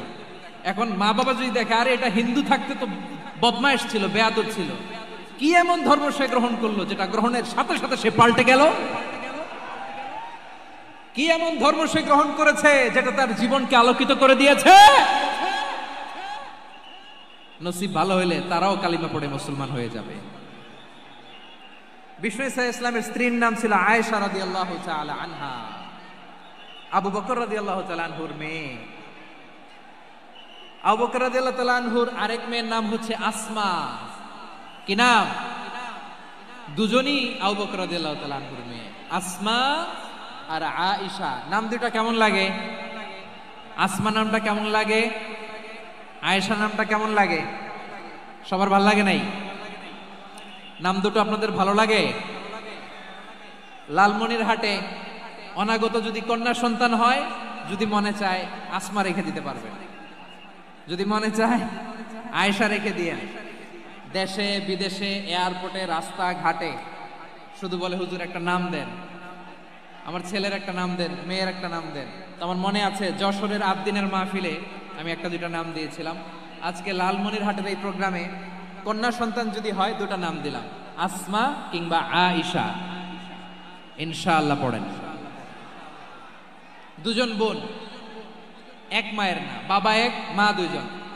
আয়েশা রাদিয়াল্লাহু তাআলা আনহার মায়ের নাম উম্মে রুমান, আর আসমা রাদিয়াল্লাহু তাআলা আনহার মায়ের নাম কুতাইলা বিনতে আব্দুল উজ্জা। আবু বকর রাদিয়াল্লাহু তাআলা আনহু 4টা বিয়ে করেছিলেন। তো একই ঘটনা ঘটেছে এই ফ্যামিলিতে। আসমা ইসলাম ধর্ম গ্রহণ করে মুসলিমা, কিন্তু তার মা কুতাইলা মুশরিকা। আই রিপিট, বোঝার জন্য আমি আবারও বলি, আসমা রাদিয়াল্লাহু তাআলা আনহা মুসলিমা, আর আসমার মা কুতাইলা, আওয়াজ করে বুঝে থাকলে বলেন, আসমার মা মুশরিকা। তার মানে মেয়ে মুসলিম, মা অমুসলিম। ভেজাল আছে না নাই? কিন্তু কুতাইলা আর ধৈর্য ধারণ করতে পারে না। নার ছেড়া ধন, কলিজার টুকরা ধন, কলিজার টুকরা সন্তান। আসমারে দেখতে বড্ড মন চায়। সাইয়েদনা আসমা রাদিয়াল্লাহু তাআলা আনহা মক্কা থেকে হিজরত করে মদিনায় চলে গেলেন। হুদাইবিয়ার পর যখন মক্কা মদিনা ট্রাফিক স্বাভাবিক হলো, মক্কার লোক মদিনায় যায়, মদিনার লোক মক্কায় আসে। কুতাইলা কলিজার টুকরা সন্তান আসমারে দেখার জন্য কিছু উপহার নিয়ে বিশাল মরুপথ পাড়ি দিয়ে মক্কা থেকে মদিনায় যায়। সুবহানাল্লাহ বলেন। এখন মা আসছে মেয়ের সাথে দেখা করতে, মেয়ে তো আর দেখা দেয় না। মেয়ে ভাবছে আমার মা তো মুশরিকা, অপবিত্রা, তার সাথে কি দেখা দেয়া যাবে? বিশ্বনবীর দরবারে চলে গেলেন। সুবহানাল্লাহ বলেন। কি সৌভাগ্যবান ছিল তারা, মাসলা জানার দরকার হলেই নবীর দরবারে চলে যেত। ঘরে বউয়ের সাথে ঝগড়া হলে নবীর দরবারে চলে যেত। অনেক সাহাবী বলে আমার পেটে ক্ষুধা লাগলো আমি নবীর কাছে চলে যেতাম, কারণ নবীর চেহারার দিকে তাকালেই আমার পেটের ক্ষুধা মিটে যেত। সাইয়েদনা আসমা রাদিয়াল্লাহু তাআলা আনহা বিশ্বনবীর কাছে চলে গেলেন, যে বললেন ইয়া রাসূলুল্লাহ ইয়া হাবিবাল্লাহ ইন্না উম্মি কাদিমাতুন ইলাইয়া ওয়া হিয়া রাগিবা। আমার মা মক্কা থেকে অনেক দূর মরুর পথ পাড়ি দিয়ে উপহার সামগ্রী নিয়ে মদিনায় আমার সাথে দেখা করতে এসেছে গো নবী। আমার জানতে বড্ড ইচ্ছে হয় আমি আমার মুশরিকা মায়ের সাথে একটু দেখা করতে পারবো কিনা। আফা আসিলুহা, আগে যেমনি আমি আমার মায়ের সাথে ভালো আচরণ করতাম, যেমনি আমি আমার মায়ের সাথে সদাচরণ করতাম গো নবী, এখন আমি মুসলিমা, মা মুশরিকা, এখনো কি আগের মতো সদাচরণ করতে পারবো নাকি? বিশ্বনবী বললেন, নাম সিলিহা, হ্যাঁ রে আসমা, অবশ্যই অবশ্যই, আগে ঠিক যেমন তুমি তোমার মায়ের সাথে ভালো আচরণ করতে, এখনো তেমনি আগের মতো ভালো আচরণ করবা। আওয়াজ করে পড়েন সুবহানাল্লাহ। কি ইসলাম আমরা পেয়েছি! কত ব্রড মাইন্ডেড আমাদের ইসলাম, কত ওপেন মাইন্ডেড ইসলাম, কত ওপেন আপ করতে পারে, চিন্তা করতে পারেন। বিষ্ণু বললেন, হ্যাঁ অবশ্যই, নাম সুলিহা, আগে যেমনি ভালো আচরণ করছো আসমা, এখন ওই রকমই করো, পারলে আরো বাড়ায় করো। সুবহানাল্লাহ বলেন। তাহলে আমার যে হিন্দু ভাইয়েরা, হিন্দু বোনেরা, ইমানের বদৌলতে দৌলতে আপনি ধন্য হয়েছেন, আপনার আম্মা আব্বা এখনো মুসলমান হয় নাই, তাদের জন্য দোয়া করেন, তাদের জন্য দোয়া করেন, আল্লাহ যেন তাদেরকেও ইমানের দৌলত দান করে। আমরা সবাই পড়ি আমিন, আরো জোরে পড়েন আমিন। এখন বলেন, ইসলাম কি ন্যারো মাইন্ডেড রিলিজিয়ান না ব্রড মাইন্ডেড? লালমনিরহাটের যুবক ভাইরা আওয়াজ করো, ইসলাম কি ন্যারো মাইন্ডেড না ব্রড মাইন্ডেড? কতটা ব্রড মাইন্ডেড দেখেন। বিশ্বনবী সাল্লাল্লাহু আলাইহি সাল্লাম অমুসলিমরা যদি নবীকে উপহার দিত, ওই উপহারও বিশ্বনবী গ্রহণ করতেন। সুবহানাল্লাহ পড়েন। আপনার অমুসলিম বন্ধু যদি উপহার দেয়, সেটাও আপনি নিতে পারবেন, যেটা নেওয়া যায়। কিন্তু আপনার বন্ধু যদি আপনার মদের বোতল দেয়, নিতে পারবেন? হ্যাঁ, মদের বোতল দিলে পারবেন না। আপনার বন্ধু যদি আপনার পর্ক দেয়, পর্ক, শুকরের গোশত মিশ্রিত কোনো খাবার, ওটা নিতে পারবেন না। হালাল যে কোনো জিনিস নিতে পারবেন। বিশ্বনবী সাল্লাল্লাহু আলাইহি ওয়াসাল্লাম অমুসলিমদের দেয়া হাদিয়া গ্রহণ করতেন। কেমন নবী ছিলেন! আমার নবীরে চিনে নেন, আমার নবীর অ্যাটিটিউড জেনে নেন। বিশ্বনবী সাল্লাল্লাহু আলাইহি ওয়াসাল্লাম যখন কোনো জনপদে যেতেন, 3টা অপশন নিয়ে যেতেন। প্রিয় ভাইয়ের আওয়াজ করে বলতে হবে, কোন জনপদে গেলে আমার নবীর অপশন থাকতো কয়টা? আমার মতো 3 আঙ্গুল উঁচু করে দেখান আর বলুন, আমার নবী কোন জনপদে গেলে কয়টা অপশন নিয়ে যেতেন? 1 নাম্বার অপশন, আসলিম তাসলাম। নতুন এলাকায় গেলে বলতেন আসলিম তাসলাম, ইসলাম ধর্ম গ্রহণ করো, শান্তিতে থাকবা, আমার ভাই হয়ে যাবা, আমরা ভাই ভাই, ইসলাম মানো, আমরা ভাই ভাই। অপশন নাম্বার কত? 1। যদি বলে না ইসলাম মানবো না, ওকে, অপশন নাম্বার 2, মুসলিম হওয়ার দরকার নাই, লা ইকরাহা ফিদ্দিন, ইসলামে কোনো বাড়াবাড়ি নাই। খ্রিস্টান আছো থাকো, বৌদ্ধ আছো থাকো, ইহুদি থাকতে চাও থাকো, কিন্তু আমরা যেহেতু রিজিওনাল সুপার পাওয়ার, আমাদের আন্ডারে থাকো, ট্যাক্স দিয়া থাকো, এটার বলে জিজিয়া। আলেম যারা আছেন বুঝবেন, এটার আরবিতে কি বলে? জিজিয়া। You pay us the tax, we will give you the security.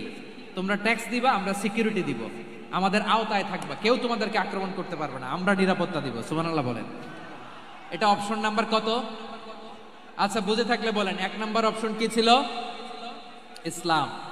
ইসলাম মানো, শান্তিতে থাকবা, ভাই ভাই, আমরা ভাই ভাই।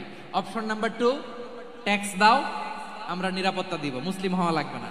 এখন 1 নাম্বারও মানে না, 2 নাম্বারও মানে না, মুসলিম হবো না, ভালো, খ্রিস্টান থাকো, ট্যাক্স দাও, আমরা সিকিউরিটি দিব না, এটাও মানি না। বিষ্ণু বলেন, তাহলে তলোয়ার আমাদের আর তোমাদের মাঝে ফয়সালা করবে। মুসলিমও হবা না, ট্যাক্স দিবা, নিরাপত্তা দিব, আমরা সুপার পাওয়ার, আমাদের আন্ডারে থাকবে, এইটাও না। তাহলে তোমাদেরকে তো আমরা বিশ্বাস করতে পারি না, কখন না কখন বিশ্বাসঘাতকতা করো, কার সাথে মিলে হাত মিলাও, তলোয়ার আমাদের মাঝে ফয়সালা করবে। তখন তিনি জেহাদের সশস্ত্র সংগ্রামের ঘোষণা দিতেন। সুবহানাল্লাহ পড়ে। দেখেন, পশ্চিমারা জেহাদকে এইভাবে চিত্রায়িত করে না। ওরা জেহাদ বলতে বোঝায় তলোয়ার, হাত কাটো, গলা কাটো, না। জেহাদ সশস্ত্র সংগ্রাম 3 নম্বরে। অধিকাংশ ক্ষেত্রেই বিশ্বনবীর সুন্দর আচরণ দেখে, আরে আমার নবীর যে নুরানি চেহারা, অনেকে তো কেবল সিরেফ চেহারাটা দেখেই কালিমা পড়ে মুসলমান হয়ে গিয়েছে। যারা মুসলিম হয় নাই, তারা তাদের ইসলামেই বলবৎ ছিল, ট্যাক্স দিয়ে ইসলামের আন্ডারে ছিল। যারা এটাও মানে নাই, ওইটাও মানে নাই, তাদের বিরুদ্ধে জেহাদ। বিষ্ণু ইসলাম 7ম হিজরিতে যখন খায়বার বিজয়ের পরে ইসলাম রিজিওনাল সুপার পাওয়ার হিসেবে আত্মপ্রকাশ করলো, বিশ্বনবী চিঠি লিখলেন অন্যান্য সুপার পাওয়ারের কাছে, রাষ্ট্রীয় চিঠি। রাষ্ট্রীয় চিঠি লেখে এক রাষ্ট্রপ্রধান আরেক রাষ্ট্রপ্রধানের কাছে, ঠিক কিনা বলেন? জানেন না আপনারা? এই যে 24-এর ছাত্র নাগরিক অভ্যুত্থানে, এই অভ্যুত্থান যখন শুরু হয় আমি তখন সাউথ আফ্রিকাতে একটা স্ট্যাটাস দিয়েছিলাম, কোটা নয় গোটা দেশ সংস্কার করা লাগবে। শুধু বাংলাদেশ নয়, সারা বিশ্বের বাংলা ভাষাভাষী লোকেরা এই আন্দোলনের সাথে সমর্থন তারা করেছে, এটাকে সাপোর্ট করেছে, তারা সমর্থন দিয়েছে। আমাদের ইউনাইটেড আরব আমিরাতের বাংলাদেশি ভাইয়েরা তারা সেখানে রাস্তায় নেমে এসেছিল, জানেন?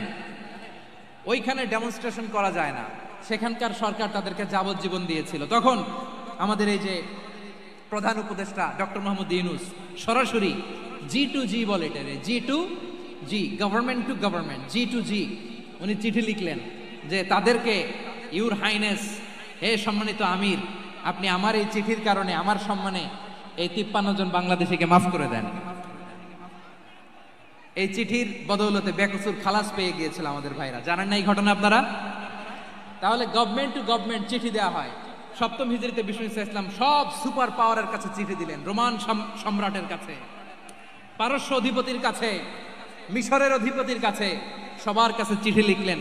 চিঠির ভাষা ছিল এরকম, মিন মুহাম্মাদিন রাসূলিল্লাহ ইলা মুকাওকিস আযীমিল কিবত, মুহাম্মদ রাসূলুল্লাহর পক্ষ থেকে মিশরের বাদশার কাছে, আসলিম তাসলাম, ইসলাম মানো শান্তিতে থাকবা, সালামুন আলা মান ইত্তাবা আল হুদা, শান্তি তার জন্য যে হেদায়েতের অনুসরণ করে। সুবহানাল্লাহ পড়েন।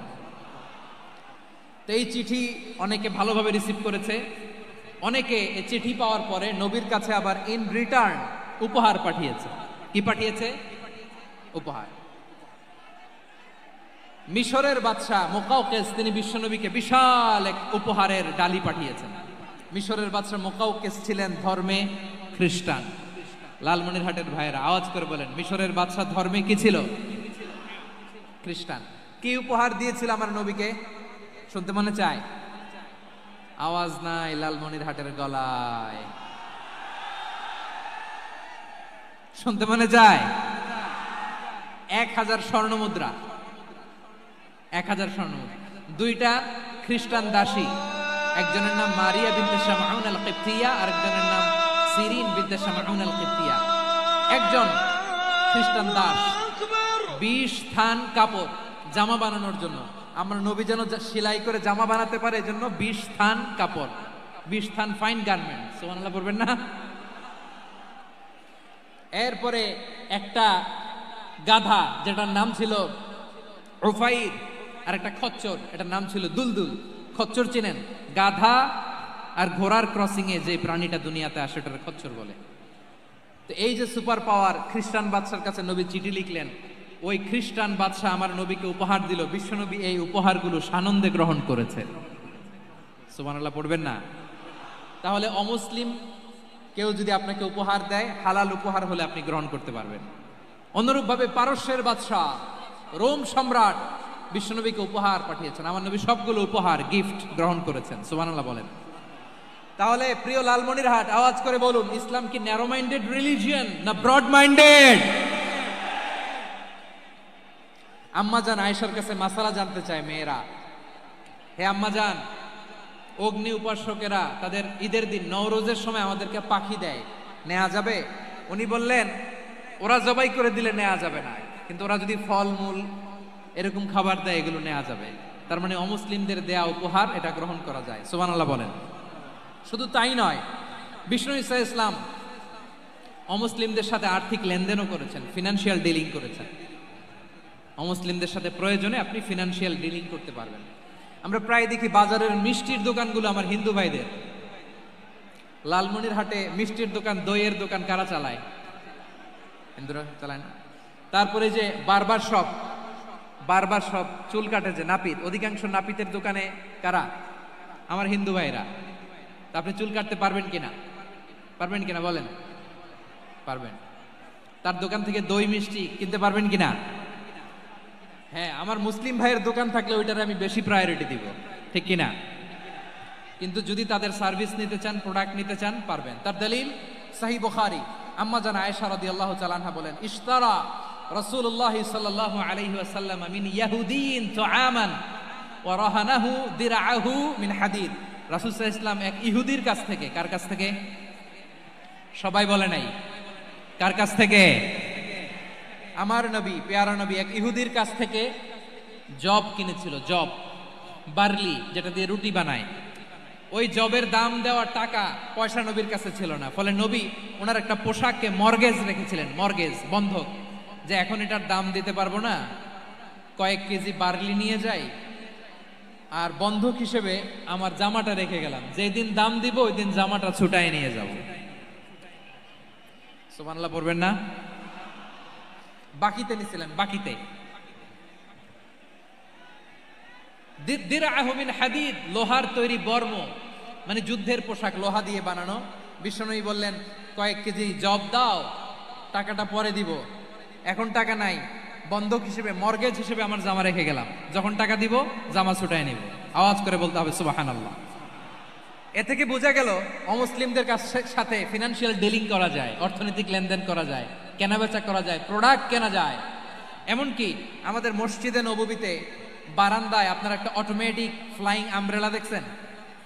সূর্য যখন বাড়ে মসজিদে নববীর বারান্দায়, ইয়ার্ডের মধ্যে অটোমেটিক্যালি কিছু আমব্রেলা আছে, সাঁ করে খুলে যায়, আর সূর্যের তাপ লাগে না। আবার সন্ধ্যাবেলায় এই আমব্রেলাগুলো ওরা ক্লোজ করে ফেলে, দেখেন নাই না? দেখছেন? এই মসজিদে নববীকে সর্বোচ্চ উন্নত মানের কনস্ট্রাকশন ইনফ্রাস্ট্রাকচারে ডেভেলপ করার জন্য কর্তৃপক্ষ কিছু অমুসলিম ইঞ্জিনিয়ারের, ডিজাইনারের সহায়তা নিয়েছিল। সুবহানাল্লাহ বলেন। কোন দলিলের ভিত্তিতে? এই দলিলের ভিত্তিতে যে বিষ্ণু ঈসা ইসলাম অমুসলিমদের সাথেও লেনদেন করেছেন। আওয়াজ করে বলতে হবে আল্লাহু আকবার। শুধু তাই নয়, ইন কেস অফ ইমার্জেন্সি, প্রয়োজনে ইসলামের খাতিরে, ইসলামকে সামনের দিকে এগিয়ে নিয়ে যাওয়ার জন্য অমুসলিমদের সাপোর্ট নেওয়া জায়েজ আছে। সুবহানাল্লাহ বলেন।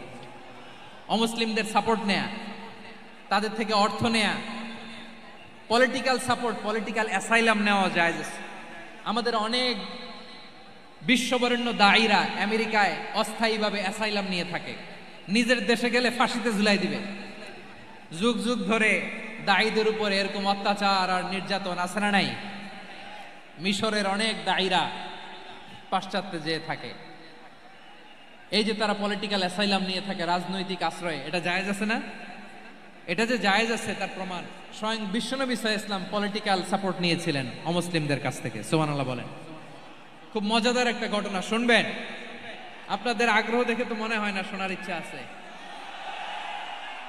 আছে আছে, গলায় জোর আছে। লিল্লাহে তাকবীর, লিল্লাহে তাকবীর, নারায়ে তাকবীর। মাশাআল্লাহ।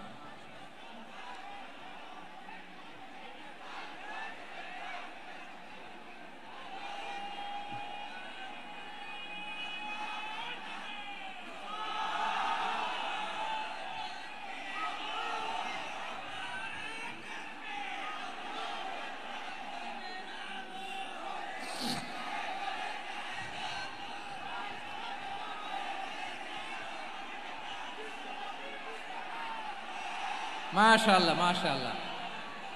থামুন থামুন আমার ভাইরা। বিশ্বনবীর বয়স তখন প্রায় 51 বছর। কত বছর? বিশ্বনবীর সবচেয়ে কাছের মানুষ খাদিজা রাদিয়াল্লাহু তাআলা আনহা ইন্তেকাল করেছেন। বিশ্বনবী বড্ড কষ্ট পেলেন, হৃদয়টা ভেঙে খান খান।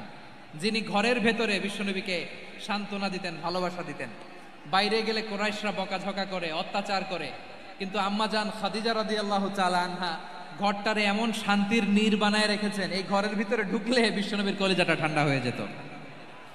এজন্য রব্বুল আলামিন বলেন, খাদিজা, ও আমার বান্দি খাদিজা, জান্নাতে এমন স্পেশাল একটা ঘর আমি তোমার জন্য রেডি করে রেখেছি। ওই ঘরের মধ্যে কোনো আওয়াজ নাই, ওই ঘরের মধ্যে কোনো নয়েজ নাই, ওই ঘরে কোনো বিশৃঙ্খলা নাই।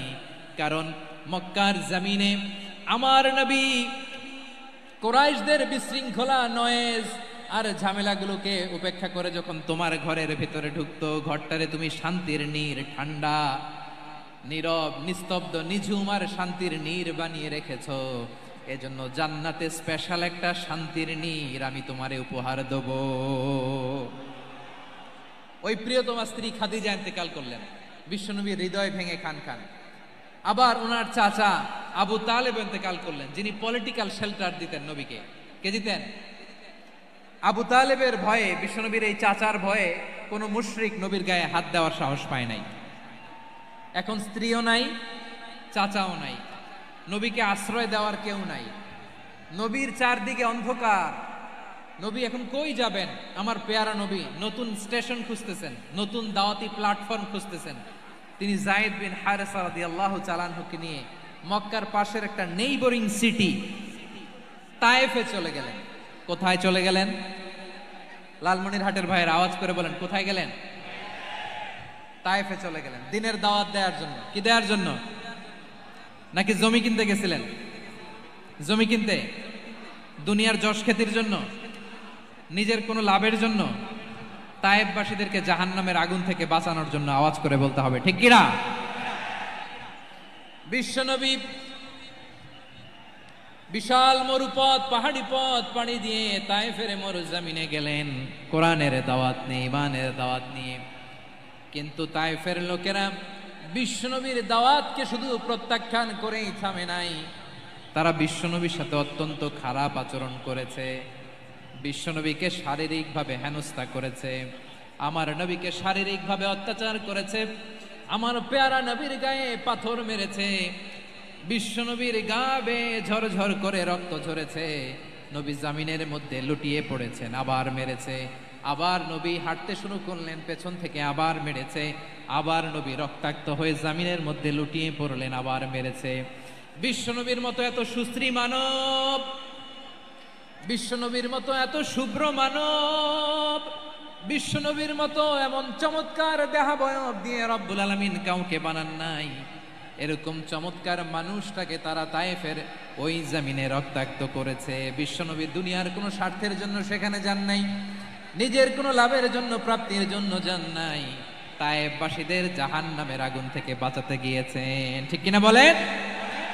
খেয়ে না খেয়ে দিন প্রচারের কাজে নিজেকে দিয়েছ বিলিয়ে, তায়েফের কাফিরেরা চিনল না সে আলো, দুষ্ট ছেলেদের পিছু দিল লেলিয়ে, পাথরের আঘাতে ক্ষত বিক্ষত হয়ে সারা শরীর থেকে রক্ত ঝরে।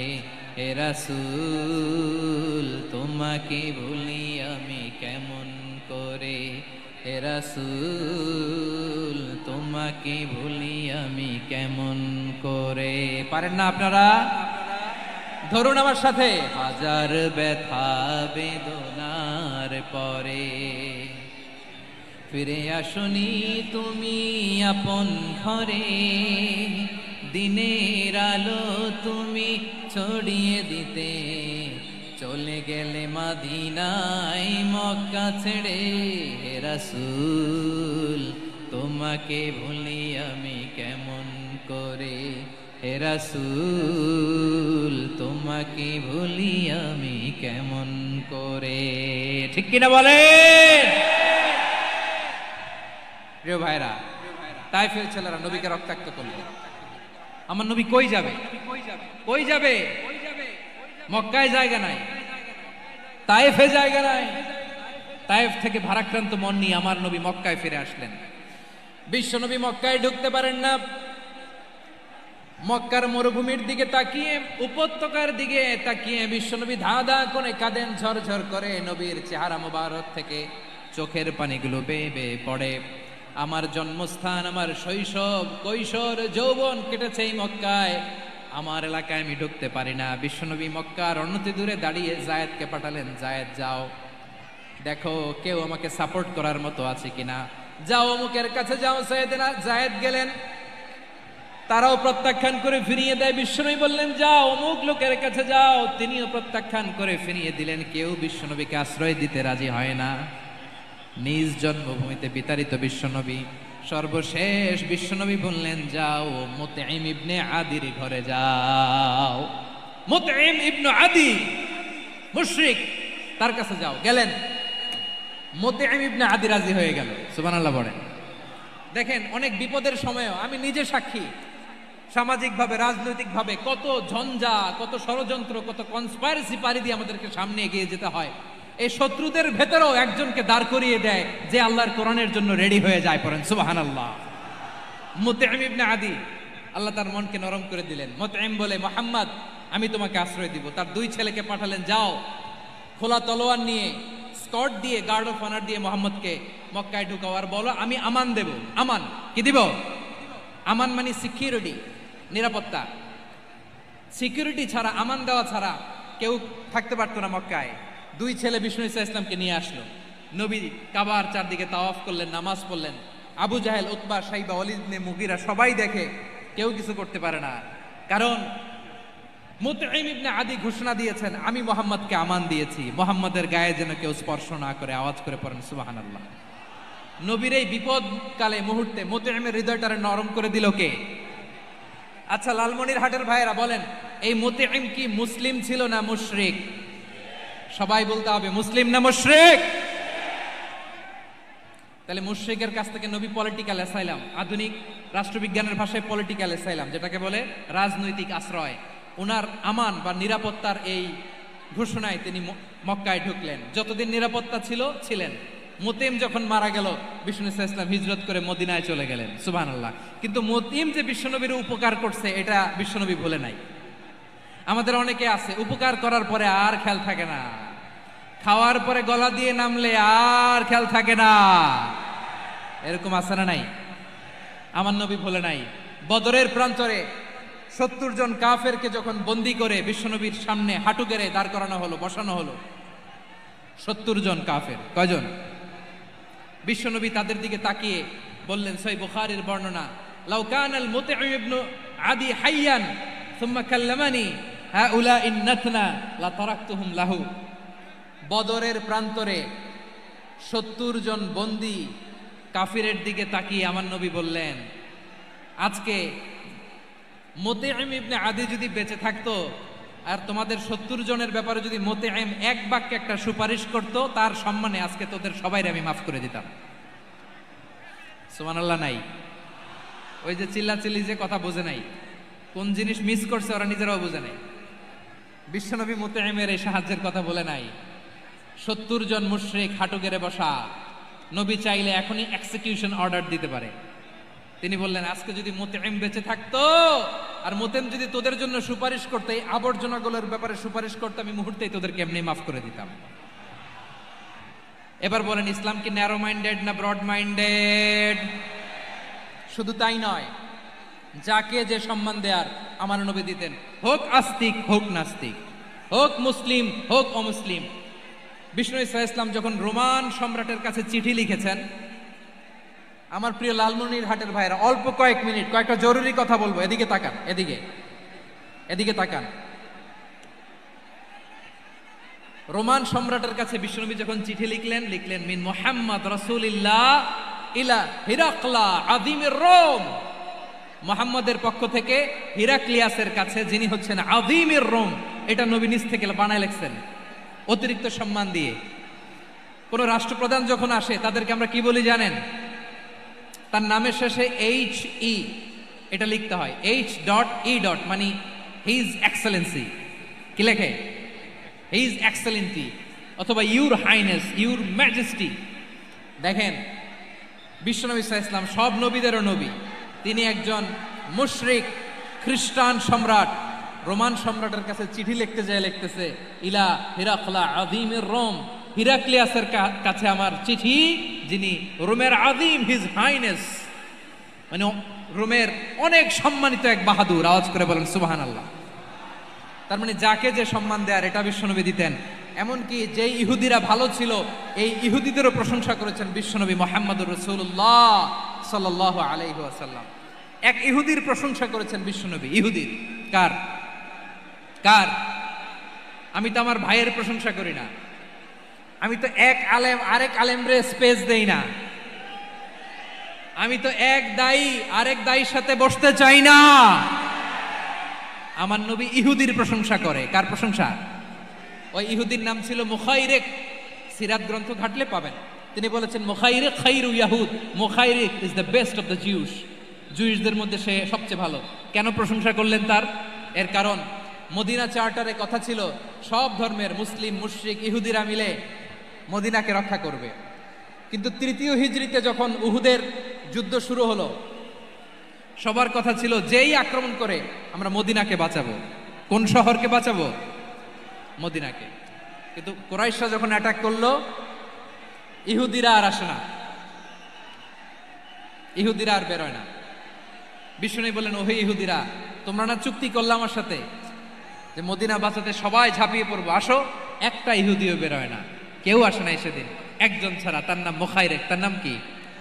মুখাইরেক বাহাদুরের মতো ঘোড়সাওয়ার হয়ে বেরিয়ে গেলেন এবং বললেন, গোটা ইহুদি সাম্রাজ্যের একজনও যদি না আসে, আমি মুখাইরেককে কেউ ঘরে আটকে রাখতে পারবে না। বেরিয়ে আসলেন, এসে বললেন, আমি মুহাম্মদের পক্ষে যুদ্ধ করব। আমি মারা গেলে আমার সম্পদ আমার উত্তরাধিকারীরা পাবে না, আমার সম্পদ তোমরা মুহাম্মদকে দিয়ে দিবা। সুবহানাল্লাহ বলেন। উহুদের ময়দানে 70 জন মুসলমান শহীদ হলো। এই ইহুদি, সেও মুসলমানের পক্ষে যুদ্ধ করে নিহত হলো। সুবহানাল্লাহ বলেন। মুসলিমদের লাশ যখন নিয়ে আসা হলো, এই মুখাইরিকের লাশও নিয়ে আসা হলো। মুসলিমদের লাশের পাশে মুখাইরিকের লাশ দেখে বিশ্বনবী মুখাইরিকের প্রতি অনেক খুশি হলেন। আর বিশ্বনবী খুশি হয়ে বললেন, মুখাইরিক খায়রু ইয়াহুদ, মুখাইরিক যদিও তুমি ইহুদি, তারপরে তুমি সব ইহুদিদের মধ্যে সেরা ইহুদি। পড়েন সুবহানাল্লাহ। আমার নবী ইহুদিকেও সম্মান দিতে কার্পণ্য করে নাই। আওয়াজ করে বলেন আল্লাহু আকবার। প্রিয় ভাইরা, এবার সর্বশেষ আওয়াজ করে বলেন, ইসলাম কি ন্যারো মাইন্ডেড নাকি ব্রড মাইন্ডেড? সবাই বলেন, ন্যারো মাইন্ডেড না ব্রড মাইন্ডেড?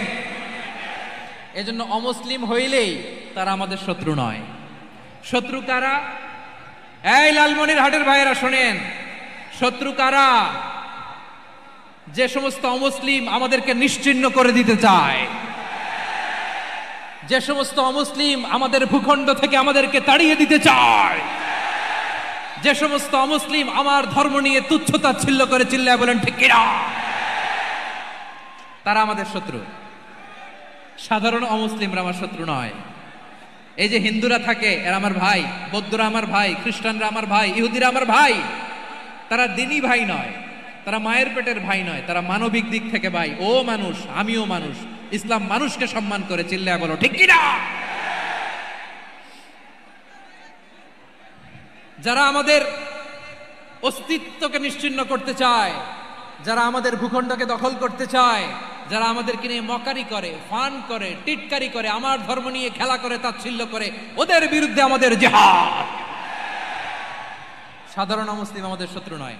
আপনি জানেন নিউ ইয়র্কে, আমি তো নিউ ইয়র্কে ছিলাম অনেকদিন, ওখানে ফিলিস্তিনিদের পক্ষে যখন আমরা মিছিল করেছি, অনেক ইহুদি আমাদের সাথে মিছিলে দাঁড়িয়েছে। কারণ ওরাও জানে এই ভূখণ্ড ফিলিস্তিনিদের ভূখণ্ড। আওয়াজ করে বলো লালমনিরহাট ঠিক কিনা। ইসরায়েলের রাজধানী খোদ তেল আবিবে অনেক ইহুদিরা বেঞ্জামিন নেতানিয়াহু তার বিরুদ্ধে মিছিল করেছে। তো তারা কি আমাদের শত্রু? না। অনেক খ্রিস্টান আমাদের সাথে আমাদের স্বার্থ রক্ষায় আমাদের পাশে দাঁড়িয়েছে। খেয়াল রাখবেন, হিন্দু আর হিন্দুত্ববাদ এক নয়, ইহুদি ধর্ম আর জায়নিজম এক নয়। জায়নিজমের বিরুদ্ধে আমাদের সংগ্রাম, আমাদের জেহাদ। চিল্লায় বলেন ঠিক কিনা। এই যে ফিলিস্তিনের ভাইয়েরা, তারা তাদের স্বাধীনতা সংগ্রামের জন্য লড়াই করছে, করে যাচ্ছে, আমরা এটাকে সমর্থন জানাই। চিল্লায় বলো ঠিক কিনা। কাশ্মীরের ভাইয়েরা স্বাধীনতার জন্য সংগ্রাম করছে, আমরা সেই সংগ্রামকে সমর্থন জানাই। আওয়াজ করে বলো ঠিক কিনা। যারাই আমাদের ইসলামকে নিশ্চিহ্ন করতে চায়, তাদের বিরুদ্ধে আমাদের সংগ্রাম। আওয়াজ করে বলতে হবে ঠিক কিনা। ওই সমস্ত দুর্বৃত্তদের সাথে আমাদের কোনো সম্পর্ক নাই। আমরা যদি ঐক্যবদ্ধ থাকতে পারি, ওই দুর্বৃত্তরা চান্স পাবে না। আমরা ঐক্যবদ্ধ থাকতে রাজি আছি। লালমনিরহাটের ভাইয়েরা, আমরা ঐক্যবদ্ধ থাকলে ওই দুর্বৃত্তদের কালো হাত ভেঙে দিতে আমাদের সময় লাগবে না। তাদের কালো হাত ভেঙে দিতে রাজি আছে মুসলমান? কারা কারা রাজি? দু হাত তুলে দেখাও।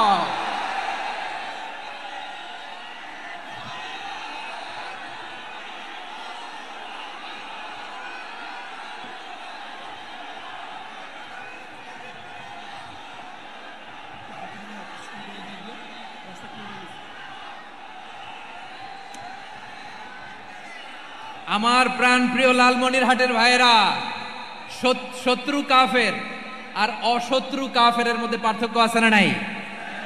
আবু তালেবও মুশরিক, আবু জাহেলও মুশরিক, কিন্তু দুই মুশরিকে পার্থক্য আছে না নাই?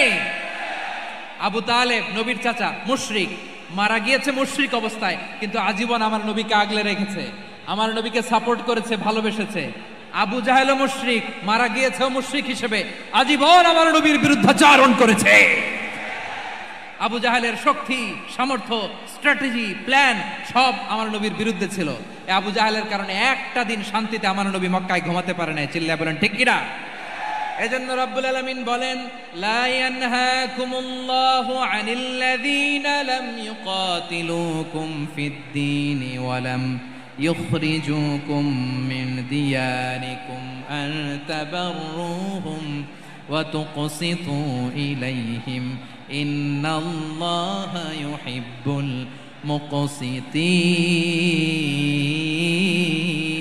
মুকসিতিন। আল্লাহ বলে, গোলামেরা শোনো শোনো, যে সমস্ত অমুসলিম তোমাদের সাথে ধর্মযুদ্ধে লিপ্ত হয় না, তোমাদের বিরুদ্ধে যে সমস্ত অমুসলিম অস্ত্র ধরে না, যে সমস্ত অমুসলিম তোমাদেরকে তোমাদের জন্মস্থান থেকে, ভূখণ্ড থেকে তাড়িয়ে দেয় না, তাদের সাথে ভালো আচরণ করতে আমি আল্লাহ নিষেধ করি নাই। তাদের সাথে সদাচরণে কোনো নিষেধাজ্ঞা নাই, বরং তাদের সাথে সদাচরণ করো, এটাই আমি আল্লাহ চাই। তাহলে আমার যে অমুসলিমরা আমাদের সাথে শত্রুতা করে না, তুচ্ছতাচ্ছিল্য করে না, আমাদের ভূমি থেকে আমাদেরকে উচ্ছেদ করতে চায় না, আমাদের বিরুদ্ধে অস্ত্র ধরে না, ওই অমুসলিম ভাইদের সাথে আমাদের কোনো দ্বন্দ্ব আছে? কোনো বিরোধ আছে? বরং আছে ভালোবাসা। বরং আছে কি? এই ভালোবাসা দিয়ে আমরা বিশ্ব জয় করব। রাজি আছে মুসলমান? আমাদের পুঁজি ভালোবাসা। আমাদের পুঁজি কি? এবার আওয়াজ করে বলেন, আমার এই পুরো আলোচনা থেকে the religious coexistence, peaceful coexistence, শান্তিপূর্ণ সহাবস্থান, কমিউনাল হারমোনি, এই সাম্প্রদায়িক সম্প্রীতি, এই আলোচনা থেকে কি বুঝলেন? ইসলাম কি ন্যারো মাইন্ডেড না ব্রড মাইন্ডেড? এই ব্রড মাইন্ডেড হৃদয় নিয়ে, ভালোবাসা দিয়ে আমরা বিশ্ব জয় করতে চাই। রাজি আছেন? আল্লাহ কবুল করুক। আমরা সবাই পড়ি আমিন। লালমনিরহাটের জেলা স্টেডিয়ামে আমার প্রিয় মায়েরা, বোনেরা, আপনাদের জন্য একটা হাদিস বলে শেষ করব। বিশ্বনবী বলেন, আমার মায়েরা খেয়াল করে শুনুন, বিশ্বনবী আপনাদের উদ্দেশ্য করে বলেন, আল মারআতু ইযা সাল্লাত খামসাহা ওয়া সামাত শাহরাহা হাফিজাত ফুরুজাহা আতাআত বা'লাহা ফালতাদখুল মিন আইয়ি আবওয়াবিল জান্নাতি শাআত। বিশ্বনবী বলেন, ও রমণীরা, ও নারীরা, যে সমস্ত নারী এই চারটা কাজ করবে, এই চারটা কাজের গ্যারান্টি দিবে, তাদেরকে জান্নাতের 8টা দরজার গ্যারান্টি দেয়া হবে। কি চারটা কাজ? 1 নাম্বার, আল মারআতু ইযা সাল্লাত খামসাহা, যে নারী 5 ওয়াক্ত নামাজ পড়ে। কি করে? জেলা স্টেডিয়ামে অবস্থানরত আমার নারীরা, বোনেরা, বিশ্বনবী আপনাদেরকে 4টা কাজের কথা বলেছেন, খুব বেশি না। 4টা করলে 8 জান্নাতের দরজা সব খোলা। কোনটা দিয়ে যাবেন? যেটা দিয়ে মনে চায়। 1 নাম্বার 5 ওয়াক্ত নামাজ। আমার বোনেরা জোহরের নামাজ পড়তে পড়তে এটা আসরে নিয়ে যায়, আসর পড়তে পড়তে এটা মাগরিবে নিয়ে যায়। এরকম আছে না নাই? লালমনিরহাটে হয়তো নাই। আমার বোনেরা এটা করবেন না। ইন্নাস সালাতা কানাত আলাল মুমিনিনা কিতাবাম মাওকুতা, সময় মতো পড়বেন। সামাত শাহরা, রমাদানের রোজাগুলো রাখবেন। হাফিজাত ফুরুজাহা, যে নারী তার চরিত্রকে হেফাজত করে, তার প্রাইভেট হেফাজত করে, তার লজ্জাস্থান হেফাজত করে। ও মায়েরা, আপনার এই গর্ভ যে কত দামি আপনি জানেন না। আপনার এই গর্ভ থেকে জন্মাবে আগামীর সালাহুদ্দিন আল আইয়ুবী। আপনার গর্ভ থেকেই জন্মাবে ইমাম আল মাহদি আল মুনতাদার। আপনার পেট থেকে জন্মাবে আবু সাইদের মতো বীর সৈনিক। আপনার পেট থেকে জন্মাবে মুগ্ধের মতো বীর মুজাহিদ। আপনি জানেন না কে আসবে আপনার পেট থেকে। সময়টাকে কাজে লাগান, ইসলামকে বুঝেন, মানেন, আমাদের ইসলামিক লেকচারগুলো শোনেন, আমরা যে বার্তাগুলো, ইনস্ট্রাকশনগুলো, দিক নির্দেশনাগুলো আপনাদের খেদমতে রাখি, এগুলো মেনে চলুন। আপনিই পারেন আপনার ঘরটাকে জান্নাতের টুকরা বানাতে। একটা family, it's a very big institution and you are the MD, the managing director of this institution. চিল্লায় বলেন ঠিক কিনা? চাইলেই পারেন ঘরটারে জান্নাতের টুকরা বানাতে। 5 ওয়াক্ত সালাত, রমাদানের রোজা, নিজের চরিত্রের হেফাজত, ও আতাআত বা'লাহা, স্বামীর আনুগত্য। এটাতে অনেকে ভুল করে থাকে। হায় রে আমার বোনেরা, স্বামীর আনুগত্যকে এটা নিজের অপমান মনে করবেন না। আপনার স্বামী আপনার সবচেয়ে বড় গার্ডিয়ান, তিনি আপনার সবচেয়ে ভালো চায়। নারী কখনো গার্ডিয়ানশিপের বাইরে থাকতে পারে না। হয় আপনি বাবার গার্ডিয়ানশিপের ভেতরে, বাপ না থাকলে ভাই আপনার গার্ডিয়ান, ভাই না থাকলে চাচা গার্ডিয়ান, বিয়ের পরে আপনার স্বামী আপনার গার্ডিয়ান। শরিয়া সম্মত স্বামীর আদেশগুলো আপনি মেনে চলবেন, কিন্তু শরিয়া বিরুদ্ধ কোনো আদেশ মানতে আপনি বাধ্য নয়। আওয়াজ করে বলুন সবাই, ঠিক কিনা? এই 4টা কাজ যদি কোনো নারী করে, বিষ্ণুই বলেন জান্নাতের 8টা দরজা খোলা, তোমার যেটা দিয়ে মনে চায় সেটা দিয়ে জান্নাতে তুমি এন্ট্রি নিতে পারবা। আমরা এখানে লালমনিরহাটের সোহরাওয়ার্দী ময়দানে আজকে যেমন একত্রিত হতে পারলাম, আল্লাহর জান্নাতেও যেন একত্রিত হতে পারে। আল্লাহ তুমি তৌফিক দান করো। আল্লাহ আমার এই কলিজার টুকরা যুবক ভাইদেরকে তুমি উমরে ফারুকের মতো কবুল করো। জেলা স্টেডিয়ামে অবস্থানরত আমার মা বোনদেরকে তুমি ফাতেমার মতো, খাদিজার মতো কবুল করো। আমাদের কলিজার টুকরা সন্তানদেরকে তুমি সালাউদ্দিন আল আইয়ুবির মতো কবুল করো। এই যে ইসলামিক সোসাইটি লালমনিরহাটকে আল্লাহ তুমি কবুল করো। আল্লাহ যে কথাগুলো বললাম এগুলো প্রথমে আমাকে, আমার সব ভাইদেরকে আমল করার তৌফিক দান করো। রব্বানা ظلمنا أنفسنا وإن لم تغفر لنا وترحمنا لنكونن من الخاسرين ربنا آتنا في الدنيا حسنة وفي الآخرة حسنة وقنا عذاب النار رب العالمين আরশের মালিক, লক্ষ লক্ষ তাওহীদি জনতা দুনিয়ার কোনো কিছুর আশায় নয়, দুনিয়ার কোনো কিছুর জন্য নয়, তোমার কোরআনের প্রেমে, ইসলামের প্রেমে হাজির হয়েছে। আল্লাহ আমার ভাইদেরকে কবুল আর মঞ্জুর করে দাও। ইসলামের জন্য এই গণজোয়ার, এই উচ্ছ্বাস, এই এনার্জি শক্তিগুলোকে আগামীর ইসলামের জন্য কবুল আর মঞ্জুর করে নাও। গাড়িতে করে, হুন্ডায় চড়ে, সাইকেল দিয়ে, রেল লাইন দিয়ে, রেলে চড়ে চড়ে লক্ষ লক্ষ ভাইয়েরা বিভিন্ন জেলা থেকে আজকের এই ঐতিহাসিক লালমনিরহাটের প্রোগ্রামে যারা জয়েন করলো, নিরাপদে তুমি আবার তাদেরকে গন্তব্যে পৌঁছে দিও।